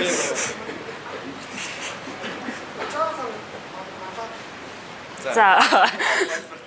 Үзэл санааны шалгуур гэдэг нь болохоор одоо юу гэдэг те хамгийн мундаг зохиолууд гэх юм бол одоо Faust миний хамгийн дуртай сэдв баггүй. Faust жишээ нь 50 жил бичигдсэн. Тэгээд одоо хүртэл хуучрахгүй уран зохиолын толгойн 3 чулуу гэж явсаар лээ те. Тэнгүүт ягаад тэр ингээд хэдэн зууны өмнө хийгдсэн хэрнээ одоо хүртэл тэр одоо ингээд хүн төрөлхтний дунд уншигдаад хамгийн мундагуудын нэг гэж тооцогдоод байгаа юм би. Тэгэхээр энэ бол яг тухайн хүний 56 жил бичгтээ олж харсан хүний нэг тийм тодорхой мөн чанарыг тусгацсан тухайн нийгмийнхаа байдлыг эсвэл зүгээр л өөрийгөө илэрхийлээд орхисон ном бол биш. Яг хүн болгонд байдаг нэг тийм мөн чанар гэдэг зүйлийг хүндсэн учраас энэ ном асар удаан амьдарч байна гэсэн үг гэж би өөртөө боддог. Тэгэхээр яг ийм үзэл санааны шалгуур буюу нийгэм яаж ч өөрчлөгдсөн тэр зүйл ингээд аль ч нийгэмд хүчтэй байх тэр зүйлийг бол дүүдэл санааны шалгуур гэж тодорхойлж байна. Цагийн шалгуур гэдэг нь ер нь бол энэтэй асар төстэй. Цаг хугацаа өнгөрөхийг хэрээр ингээд хуучраал гэдэг бол тэр бол зүгээр яг тухайн үедээ эсвэл тухайн нийгэмдээ л бодтой зүйл гэсэн. Ялангуяа хувь хүний хөгжлийн номнууд. Гэхдээ уучлаарай энэ дээр бол амар судалгаан дээр суурилсан номнууд байдаг. Гэхдээ зөвхөн яг нэг урлаг гэдэг зүйл нь хүн төрөлхтнийг ингээ ертөнцийг ингээд илэрхийлэх гэдгээсээ буугаад одоо чинь уран зохиолын бүр дээр үеийн те нэг грекийн номгуудыг аваад үзье те бүр ингээд бурхан ингээ баатруудын үе, энгийн иргэний үед гихмитчлэн ингээд яг одооний номнуудад байж болохгүй тэр шин чанаруудыг тэр дээр үед агуулсан байгаа байхгүй. А гэтэл одоо болохоор хүмүүс илүү нөгөө өөрийгөө ганц өөрийгөө илэрхийлэх гэдэг зүйл рүү илүү нөгөө буулгацсан. Тэгэхээр нөгөө зөвхөн өөрийнх нь амьдарч байгаа арга барил бус хүнийхээс илүү гэдэгт яг бат итгэж тэр хувь хүний хөгжлийн номыг бичдэгтэй байгаа байхгүй. Тэгэхээр тэр хүнтэй ижил төстэй хүмүүс тэр номыг уншаад магадгүй гоё зүйл мэдрэх баг. Тэгэхээр яг тухайн одоо тэр завгүй нийгэмдээ ч юм уу тэр үед нь л тохирч магадгүй. Дараагийнх нь болохоор нөгөө гоо зүйн шалгуур гэсэн шүү дээ тийм. Одоо чи дуугүй үеийн кинонууд нь шүү дээ. Тэнгүүд дуугүй киног одоо үзэхээр яг нэг тийм нүдний шилэн мартдээсэл 240-оор үзэж байгаа юм шиг мэдрэмж хүмүүс төрдөг ахalta. Гэхдээ яг хүмүүс кино урлагт яг ингээд дуу ороод ирсэн тэр үеэс эхлээд попкорн үүссэн байхгүй яа гэвэл чихээ бүгдийн тул. Тэнгүүд юу гэхээр дуугүй кино байсан байна. Одоо ийм их юм техник технологийн хөгжлийг үзэх шаарддаг болсон энэ үед дуугүй кино үзээд ямар нэгэн зүйлийг мэдэрч байна гэдэг нь тухайн кино гоо зүйн шалгуураа давсан байна л гэсэн үг гэж бодож байна. Тэгэхээр яг энэ гурван шалгуурыг давсан бол энэ кино сайн кино. Тэгээд дээрэс нь би энэ киног ямар ч үсэн цаг зав гаргаад үзнэ гэсэн. За дэлгэрэнгүй хариулсан байна. Асуулт ингээд үгээр дуусгаж байна. Ширээ тойр сууж байгаа. Цаашд нь асуулт байвал одоо бөөнөрөө ширээ тойр суугаад ярилцчихна.